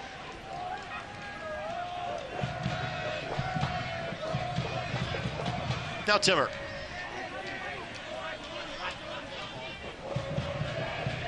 Timmer, the cutback, flicks it forward for Asante. Asante has two defenders on his hip, plays it across. If nothing else, will get the corner. Was hoping for the handball. Mikael Williams, by the way, is the other player that will enter this game when given the opportunity for the Hounds. And Sims has basically said, I've had enough this evening. He is sitting down and the universal, you can sub me in at this point. The tank is on E, but again, as you noted earlier, he's put a lot of miles out there tonight in tough conditions. And I think the coaching staff was already locked in on that. And I think that's what these subs are to address, is these guys that have a little bit more miles on their legs. I mean, there's 20+ minutes left in this game.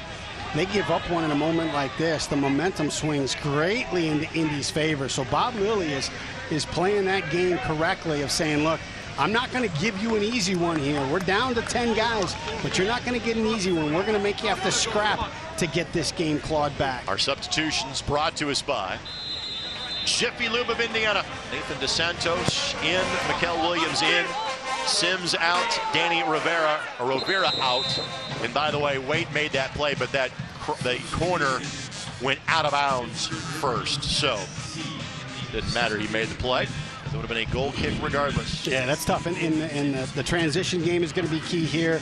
And you expect Pittsburgh to keep players back, so there's not going to be much room.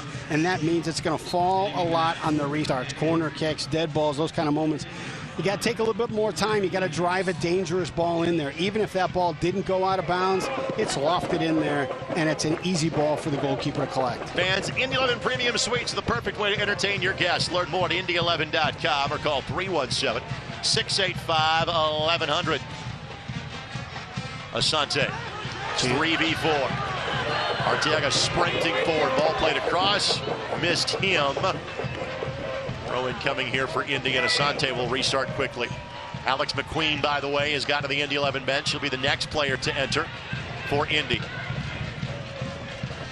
That's the ball you need in this moment. You know, skip a couple players, skip a couple passes, and then see if Pittsburgh can shift over in time. And if not, attack a channel. Hackshaw looking for Arteaga. Overcooked it a little bit. Gabriel tries to step in front of Albert Dikwa. I think it's a handful of jersey trying to win that one back. That was absolutely a foul. McQueen makes his way to the fourth official. Timmer goes to the turf. Let's see if McQueen is coming in for Timmer, if he has had enough for the night. Yeah, you look at a night like this, Yep. and both teams are going to have to sub those wings because there's just too many miles. So Timmer exits. Alex McQueen in. Our substitutions brought to us by Jiffy Lube of Indiana. Timmer, not a guy that sits out many minutes of matches on the season. Timmer is easily the leader in minutes played on the year at just shy of 1,800.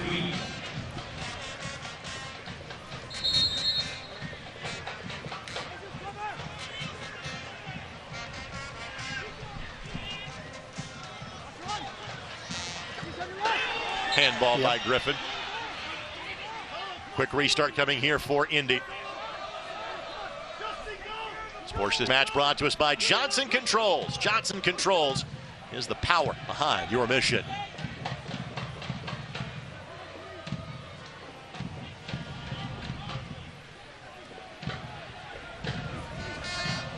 You saw threatening moments in the first half. Not so much in half number two. And Brad, that was kind of the way last week played out as well. Goal in the first half. You had a better sense of the attacking presence of the 11 in the first half. You've not seen that moment again. Now playing a man up for 20 minutes and frankly has not made that big of a difference. Let's see if it does now. There was not a touch there by Pino. We've seen several corners for the Indy 11, but nothing have come from them just yet. Yeah, the personality of the game changed with that second goal. Pittsburgh doesn't have to get into a back and forth game right now. So once they scored that early goal here in the second half, they've been able to keep a pretty compact defensive shape, which has nullified the opportunity for Indy to do what they did in the first half and find Tejada on an island. Io sends it in at the edge of the 6. Wade tried to get a glove to it, could not. But Asante sent it into the stratosphere.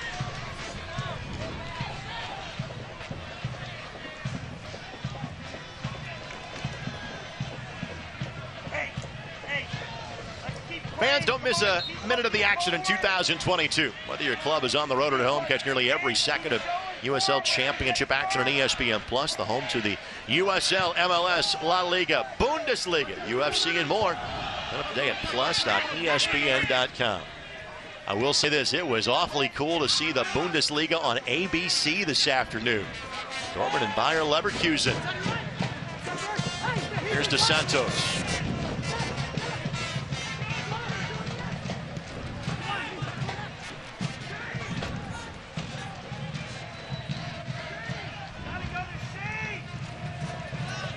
Forbes the target. McQueen had him covered, and Forbes was deemed to be in an offside position anyway. Quickly, Pittsburgh gets 8 behind the ball.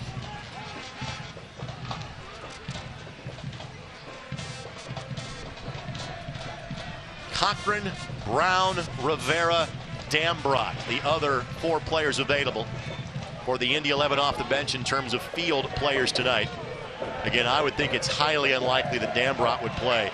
Ball by Arteaga, finds Asante. Asante goes down. Oh.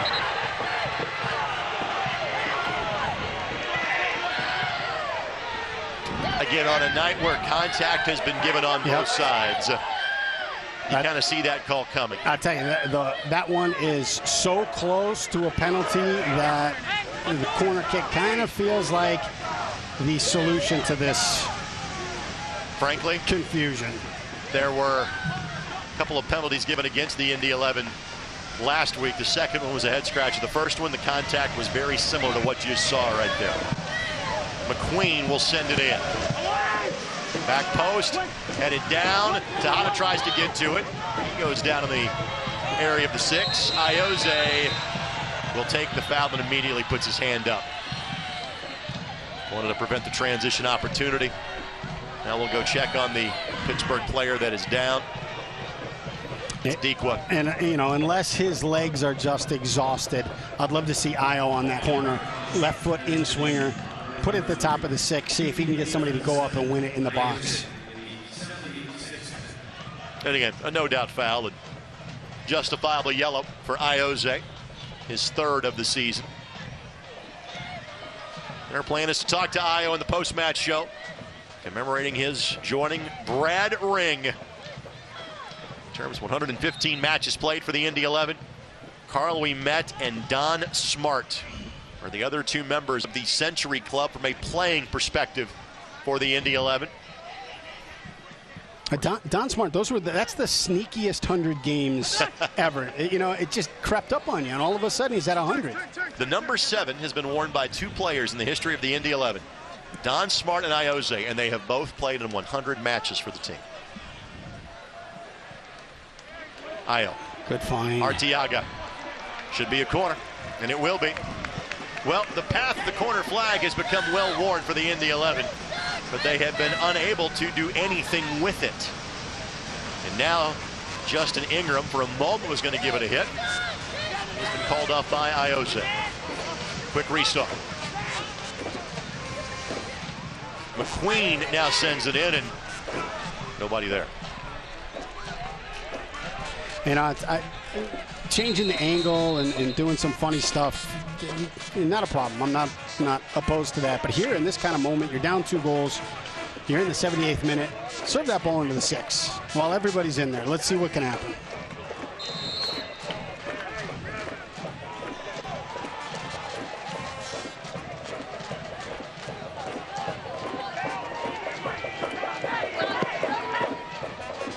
Wait. Hackshaw takes a tumble. Hackshaw draws a foul from Dane Kelly. Those two players part of that 2019 team that reached the Eastern Conference Finals for the Indy 11. Of course, another key member of that team is looking for a new team. Best of luck, Tyler Pashner, whatever may be next. After 3 seasons, really barely got to play in season number 1. After 2 tremendous years in 19 and 20 with Indy, spent the last year and a half with the Houston Dynamo, released by the team this week, and we wish Tyler the best of luck wherever the next stop might be. What a turn. Asante trying to work around Dos Santos. And Brad, stop me if you've heard this before. Corner kick upcoming. Stop. Can I finish? Stop me if you've heard this before. Io should probably be taking this left-footed ball that can be placed right into the 6. It will be McQueen. Drives it in, gets all the way through. Io will be the player that will settle. He'll steer it back in. Santos clears it a bit. And Forbes tried to play it right back to Dos Santos, and instead it ends up being a corner kick for the Indy 11.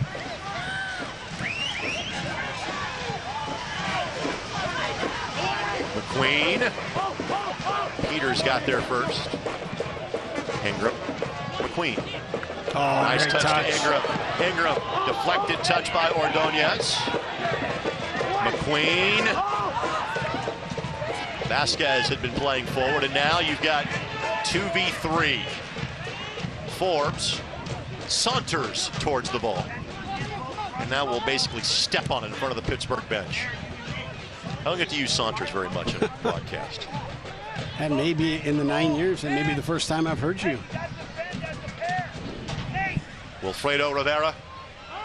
Looks like Dambrot is going to give it a go tonight. We had been told that he would not see action this evening. But he's in uniform, and looks like he's going to have a chance to play against his old team.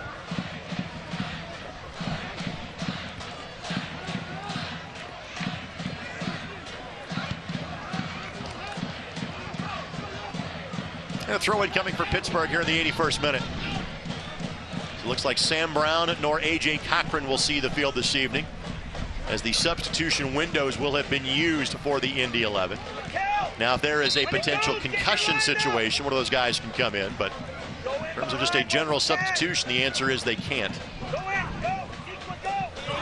Hackshaw able to win that one. And then Kelly down behind the play. Let's hope that Dane is all right.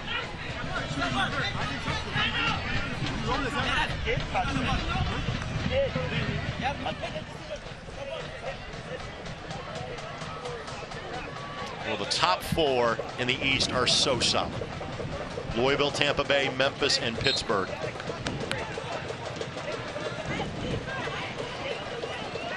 You get Birmingham and Detroit City right after that. Miami's got a little bit of a cushion kind of around them in both directions in terms of the 7 seed currently. Dos Santos. Yeah, can you get Hackshaw over here, get a ball into the 6? And he's taking it right now. Rivera and Dambrot are ready to go. You get a goal here in this moment. There's a little bit of life left in Indy.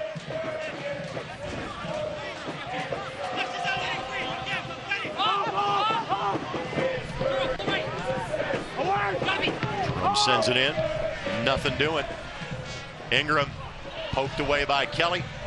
And Io goes all the way back to Sean Lewis, who has an entire half of the field to himself. And he tries to find a teammate down the way.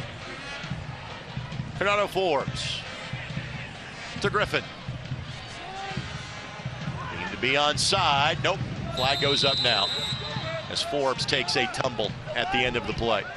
So here come the substitutions for the Indy 11. Again, presented by Jiffy Lube of Indiana. Ioze done for the night. And he will go the long way around, which will welcome Robbie Dambrot onto the field for the first time in an Indy 11 uniform. And he began the year with Pittsburgh, had 5 appearances and scored a goal for the Riverhounds. Justin Ingram done as Wilfredo Rivera will enter. All of our substitutions brought to us by Jiffy Lube of Indiana. There's Rivera on loan from Orlando City, just 18 years of age. Robbie Dambrot, again, that's a very well-known last name in Pittsburgh. It's a well-known last name in basketball circles. His father, Keith, is the basketball coach at Duquesne. Before that, he was the head coach at Akron. Before that, he was LeBron James's high school coach at St. Vincent and St. Mary's in Akron, Ohio. McQueen plays it across, looking for Pino. And Forbes will blast it back to midfield. Good touch.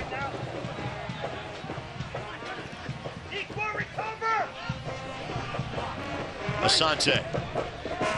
Tejada couldn't get there.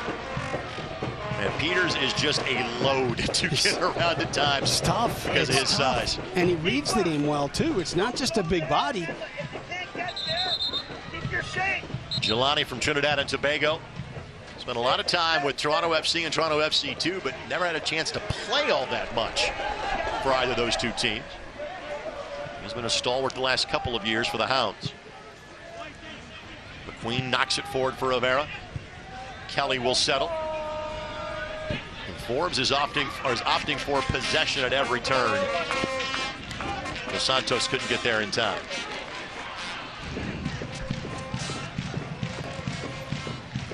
Tonight's game brought to you by radical ideas like loving your enemies, your neighbors, and yourself unconditionally. Find out more at getsups.com.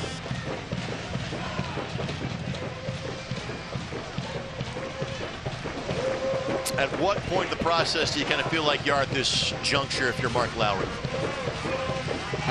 You're frustrated. You can't get the ball out of the middle third. It's got to move quicker across the back line. You take a look as it moves east to west. Pittsburgh, great ball. Pino just couldn't get the right touch on it. Shaw finds him. Pittsburgh shifting and trying to make sure they close the channels and find the marks. And if you move it too slow, it's an easy shift for Pittsburgh.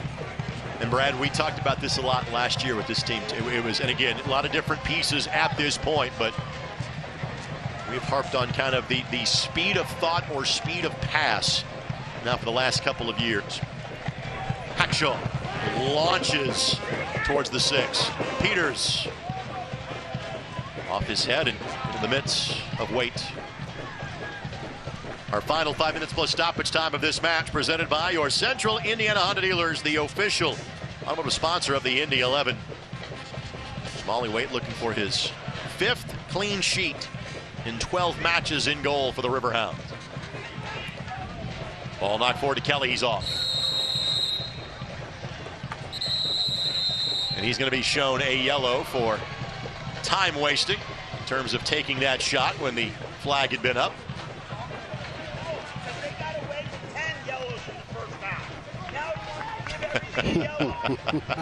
It's a joy to listen to. Bob lamenting how the match has been changed a little bit in terms of the tenor of the call. But here's the thing, it's the 87th minute. He's up 2-0. He's holding Indy to non-threatening possessions, and he's still upset and fighting for every call. That's Bob. Pino off his head. That's. I thought so too. Now we're going to come back. Oh, I got to take a look at that one. There's no VAR at this level. Obviously, we have the ability. Was that post or did that ricochet out of the back of the net? I think it was crossbar and down over the line, but I don't know how that ball stayed in. We'll take a look. Pino, the turn. It's in! It's close. And we had a similar scenario last year. And again, players pleading to say, hey, look at the video board. Referee can't change his call based on that. So this scenario happened last year to match what against Memphis early in June.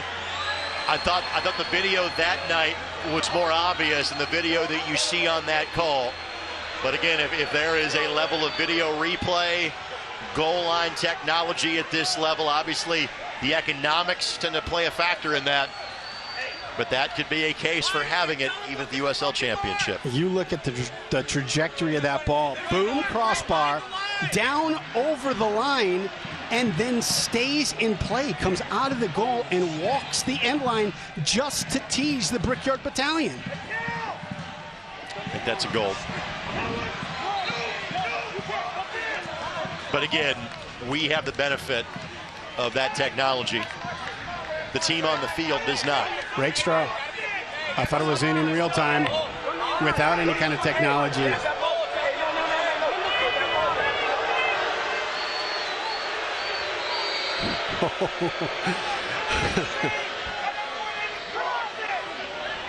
Oh.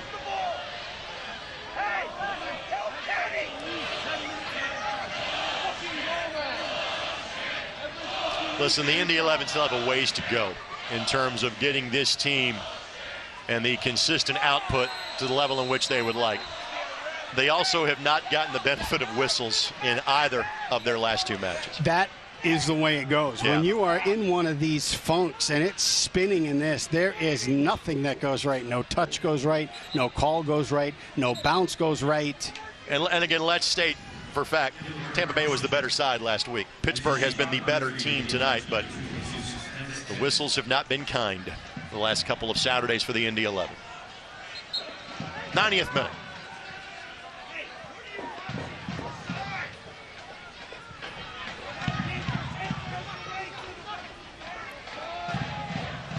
Kelly will walk this to the corner flag and try to start a campfire.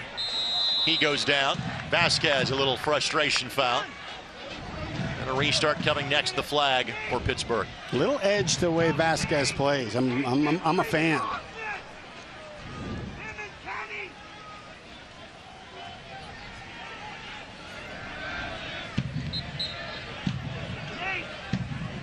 Dequa. Kelly.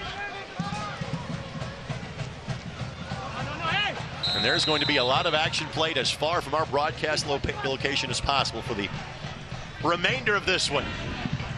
5 minutes, by the way. 5 minutes of added time before this one goes final. It's so frustrating at this point in the game.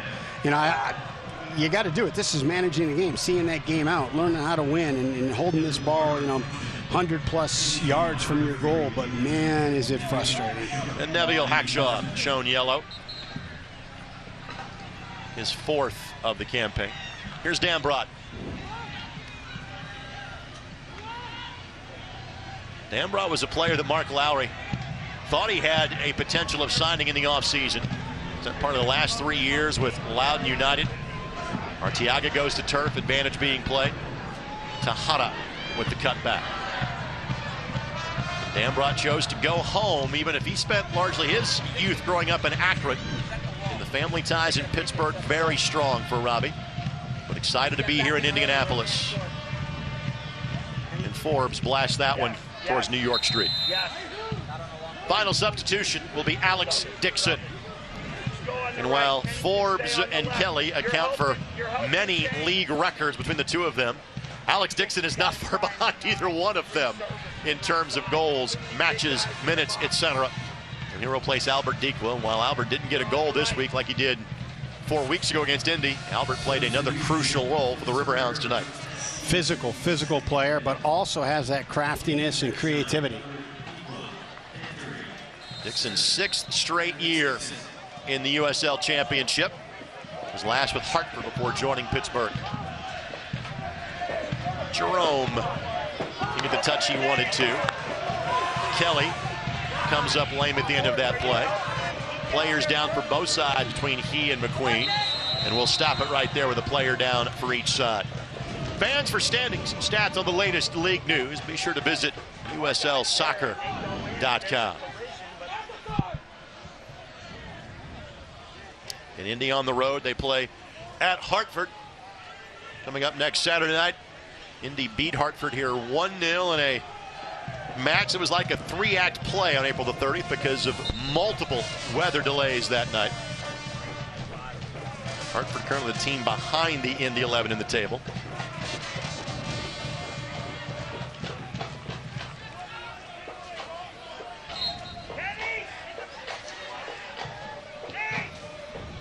Post-game show perspective, we're going to talk to head coach Mark Lowry. Talk to Ioze on his record-tying night. 115 matches played for the club, most in team history, tied with Brad Ring. Dambrot takes a tumble. I'd say it's one of the things Dixon brings. It's just such great pace. Again, it's about possession now for Pittsburgh. No need to really press forward. Nursing a 2-goal advantage and playing a man down. Asante a takeaway. You wonder for the guys for the Indy 11 that have been out there for the full 90 minutes exactly how much is left in the tank.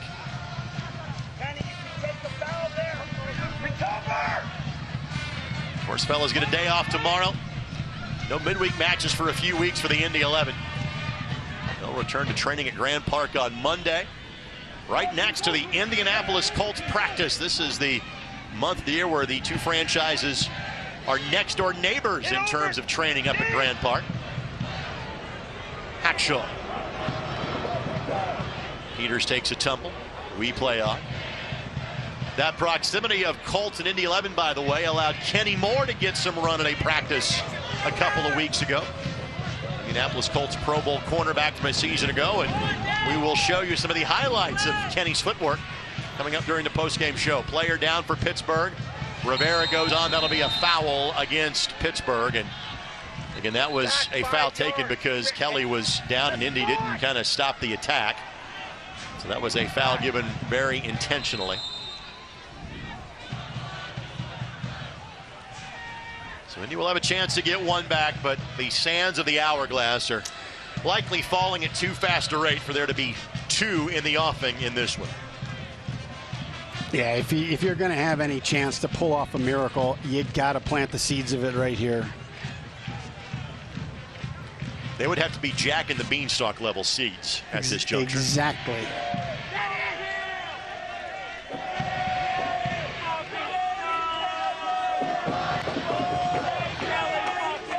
Asante waits for the ready. Four-man wall for the Hound.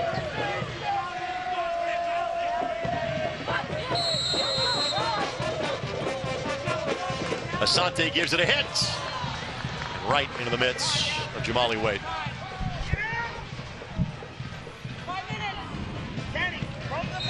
And that's it. No need for further activity in a two-goal game. Pittsburgh for a third consecutive win against the Indy 11 over the course of the last 14 months. Does not allow a goal. And the Indy 11 remains stuck on 22 points, 9 back of Miami, with just 12 matches left to play. Our final score tonight presented by Sherwin-Williams. More than 25 locations across Indianapolis. Your neighborhood paint store is always there to provide the perfect finish. The perfect finishes tonight belong to Russell Cicerone. First half goal, second half goal, and even playing a man down, Pittsburgh was not to be bothered. 2-0 the final score at Carroll Stadium tonight. You liked what you saw in that connection with Ioze playing as the left back and Tejada as the left 9 shifting into that space. There were some great moments, some dangerous moments in the first half, and you're sitting here kind of shocked that it's a 2-0 game after the way that first half unfolded. For the Indy 11, obviously, you would say kind of go back to the drawing board, but they have already gotten to that point. It is viewed as more of a process for Mark Lowry. Was tonight at all a step forward in that process? Yeah, because you take a look at the opportunities, especially those opportunities you had in the first half before that early second half goal. You were able to open up and unlock some opportunities in the Pittsburgh back line. And, you know, Tejada, 2 really great opportunities putting that ball across. Io, great ball putting the ball across. Tejada had a 1v1 against Peters. You just weren't able to execute in the box. You saw Mark Lowry on the screen. We hope to speak to him during the course of the postgame show. Also, Ioze on what is a record-setting night. But in terms of the results, it's more of the same for the Indy 11. 2-0. They fall to Pittsburgh Riverhounds this evening. Stay tuned. Postgame show brought to us by Honda and Bet Rivers comes your way next on MyIndy TV and ESPN+.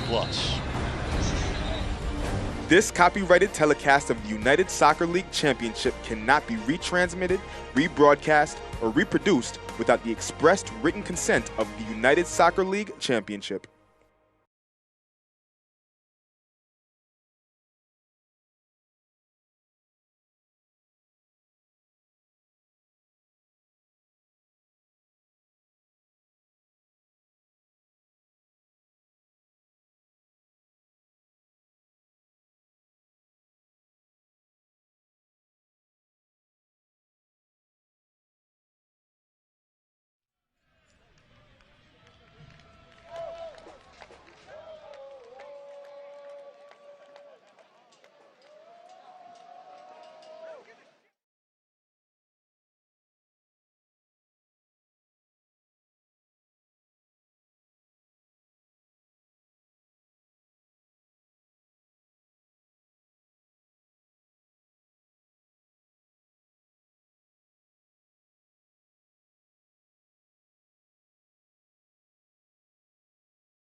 The sun is set at this point in downtown Indianapolis. Not official in the playoff chances yet for the Indy 11, but another night in terms of the wrong direction from the results. 2-0 a loss to an always solid Pittsburgh Riverhounds squad.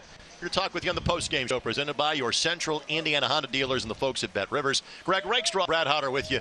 Thanks for joining us on My Indy TV. We'll hope to hear from Iose coming up in a matter of moments, and if time allows, we'll catch up with the head coach of the Indy 11 in Mark Lowry, too.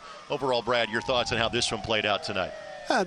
It's an uncomfortable feeling. I mean, when you look at this, too, you look at the front three. You look at Dikwa, Cicerone, and Mertz from Pittsburgh, and you can mentally think of balanced opportunities that each one of them was involved. Now flip that over to Indy, and you've got Tejada. A lot of good, dangerous opportunities through Tejada. You did not see that many through Arteaga. And Solomon Asante, you didn't get enough dangerous touches to. So when you look at the balance that Pittsburgh had in their front three, very different than the front attacking pieces for Indy. Let's go back to last week. Let's face it, Tampa Bay had a lot of opportunities that they didn't really capitalize on, but got the benefit of a couple penalties, and one again a real head scratcher late. They win that one 3-1.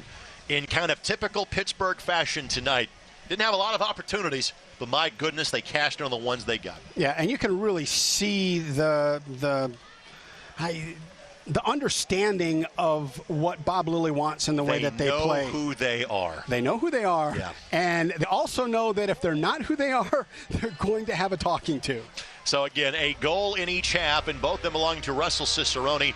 And, again, really, I thought it was a matter of, and not taking anything away from Pittsburgh, it was the moments that kind of Indy just had a momentary mental lapse defensively, and it came back to bite them. Yeah, and there's mental lapses on both of those. So we talked at length about the first one. No pressure on the ball, nobody in to win it on the back. And here there's a brilliant ball that eliminates both Io and Vasquez, and now pushes Mishak out to go cover the ball. That leaves Timmer to check his shoulder and try and make sure he's goal side of Cicerone, and it's a tap in. It is rare that we get coach action shots in the postgame show.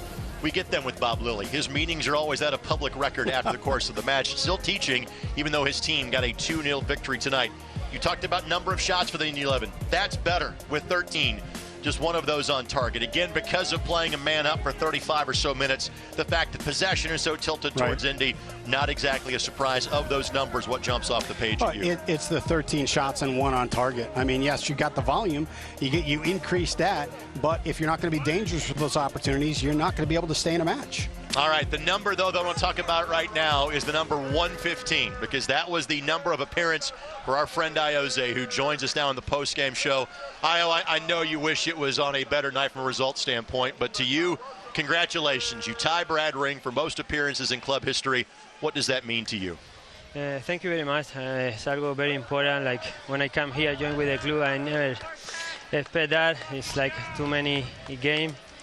But today is not the best day for celebrate for me. I think we were working so hard during the weekend and during all the season, and the result is not coming in the way that we want. But we want to continue fighting. We never give up, and I hope the next time we can win the 3 points. I'm sure I asked you a variation of this question last year when you made that 100th appearance for the club, but you have now played over 100 matches for 3 different teams. That's a remarkable number. How do you do it?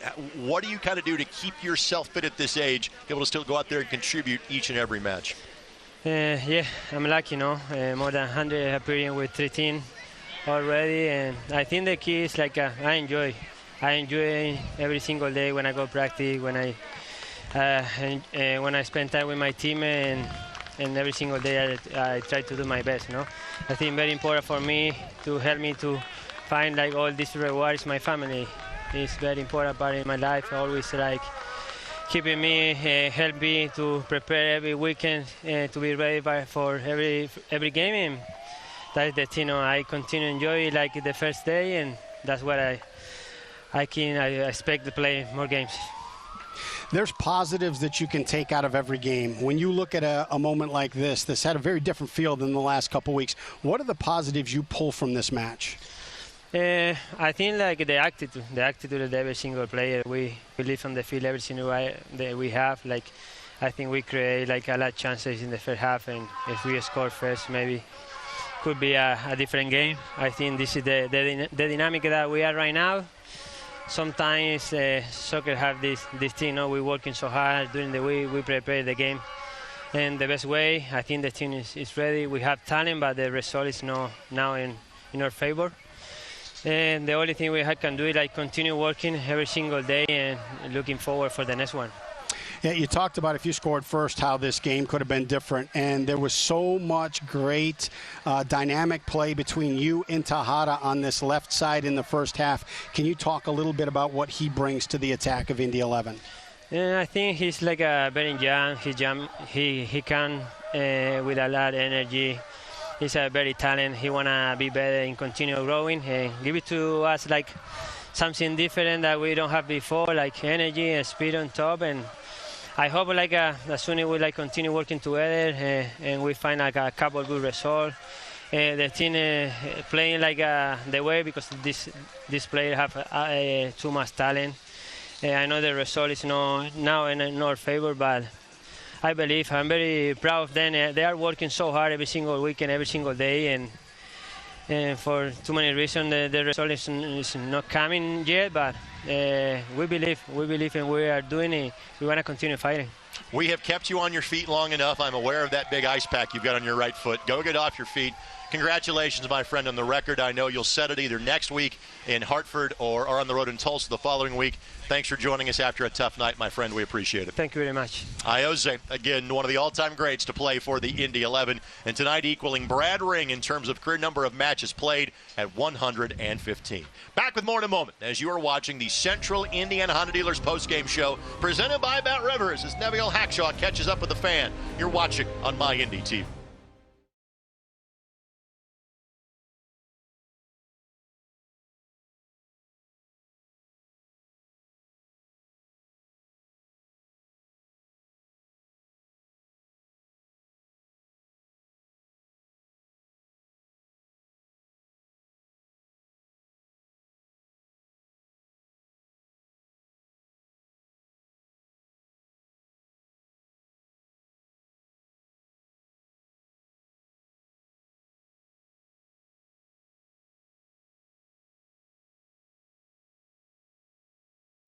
Oh!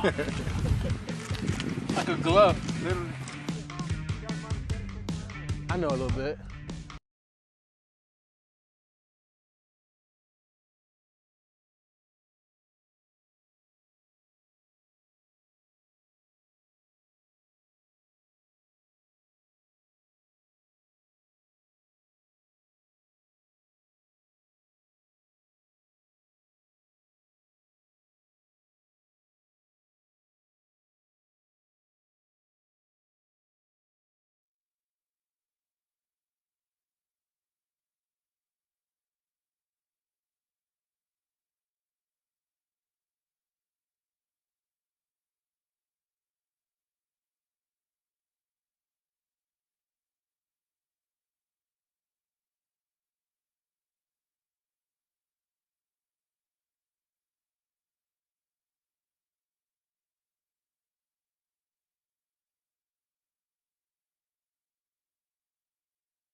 Effort given by the Indy 11 tonight, just not the result. 2-0 they lose to the Pittsburgh Riverhounds this evening. Well, 2 weeks ago in training, the Indy 11 picked up a new neighbor for the next 4 or 5 weeks, that being the Indianapolis Colts. Well, for the last couple of years, Colts Pro Bowl cornerback Kenny Moore has talked about going to an Indy 11 game. We put him straight to the training pitch instead. Take a look. Oh! Make or break it here. Woo!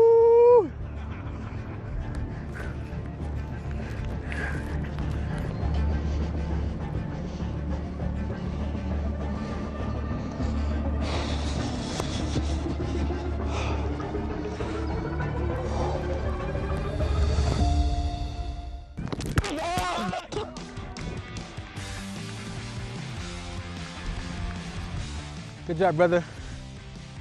Good to meet you, bro. Pleasure. Good luck this season, too. You too, man. We'll come out. We'll see you Yes, guys. sir. Please do. Welcome always. Did-da.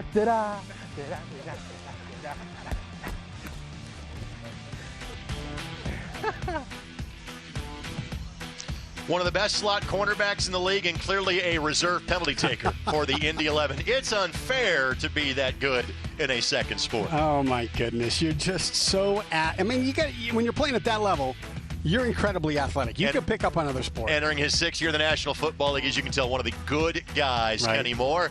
Same can be said for the gentleman on your screen. Ioze talking with some young fans after the match.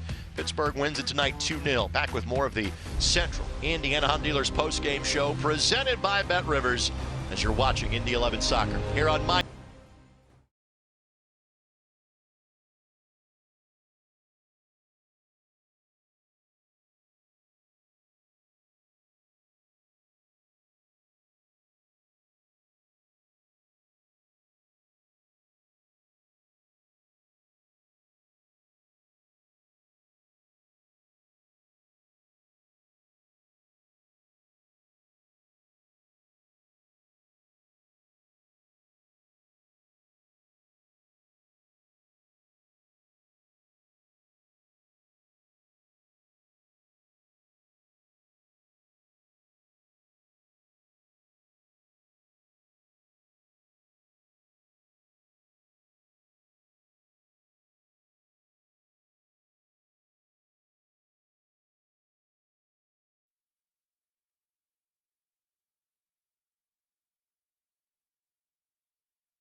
Beautiful look at the canal in downtown Indianapolis, not far from where we are broadcasting tonight's match from. Tonight's match is in the past tense. Pittsburgh, a 2-0 victory against the Indy 11. We'll catch up with the head coach of the Indy 11 and Mark Lowry coming up a little bit. Robbie Dambrot, we never told you why that we didn't think he would play tonight. He had his tonsils removed 3 weeks ago. Man. So he's just kind of getting back to full song. He got about 10 or 15 minutes tonight. Maybe we'll see him more of a 45-minute effort or so next week for the Indy 11. Again, next 2 weeks on the road for the boys in blue. They play at Hartford Athletic on Saturday the 13th and at Tulsa on August the 20th before they come home to the Mikes take on San Antonio on August the 27th. Mark Lowry joins us now. Coach, as always, thanks for the time after a tough result. What was your message to the guys after the match? Good performance. 2 moments that we just didn't defend very well. Outside that, completely controlled the game, dominated everything. Should have taken that chance in the first half. Goal that we scored as well, that somehow the Lions hadn't seen us cross the line. Should have had a penalty. I can talk about the refs all day today, actually, because I thought it was the worst we've seen this year, and there's been some bad ones, but good performance. There's a lot of good stuff out there. There really was. Pittsburgh are a good team, but we did some really good things. We just didn't get the win, and that's disappointing. But you know, we've got to keep going, pick ourselves up, and go again. I ask you this oftentimes in terms of Soccer Saturday, but now I guess I'll spin it forward onto this broadcast. The training pitch, what'd you see from the guys this week? Did you kind of feel this performance was coming in terms of maybe not the better result, but just a better brand of play? Yeah, absolutely. Training's been great the last few weeks. I mean, we've gone back to my preferred system of the 4-4-2 diamond the last 3 games. It's just what I want to play. This is what I've done the last 2 years in El Paso, and we won almost every game we played. The guys are getting better at it, understanding a little bit more. We've still got to improve in certain areas, but I liked what I saw. The organization was good. The movement was good at times. The ball circulation could have been a little bit quicker, but it was okay. So there's some good things. Some things that we can take away from it to look at. Look, these are the things we need to keep doing well, and these things we need to improve on. But, you know, we had some chances to score. Which is a good thing that we're getting the chances now, but we've really got to take them and then defend. The 2 goals we conceded, I mean, Pittsburgh did nothing all game. Nothing. In the first half, they did nothing. Second half, they did nothing.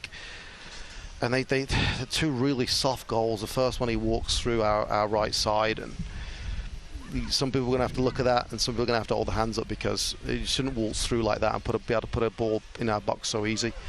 And the second goal was a little bit similar down the left-hand side. We got broke, and they got runners in the box. But that's the only two times they really got forward outside the last minute or two when we were throwing bodies forward. Everything else was us with the ball, us pushing, us trying to create chances, us getting shots, us breaking them down, us scoring a good goal.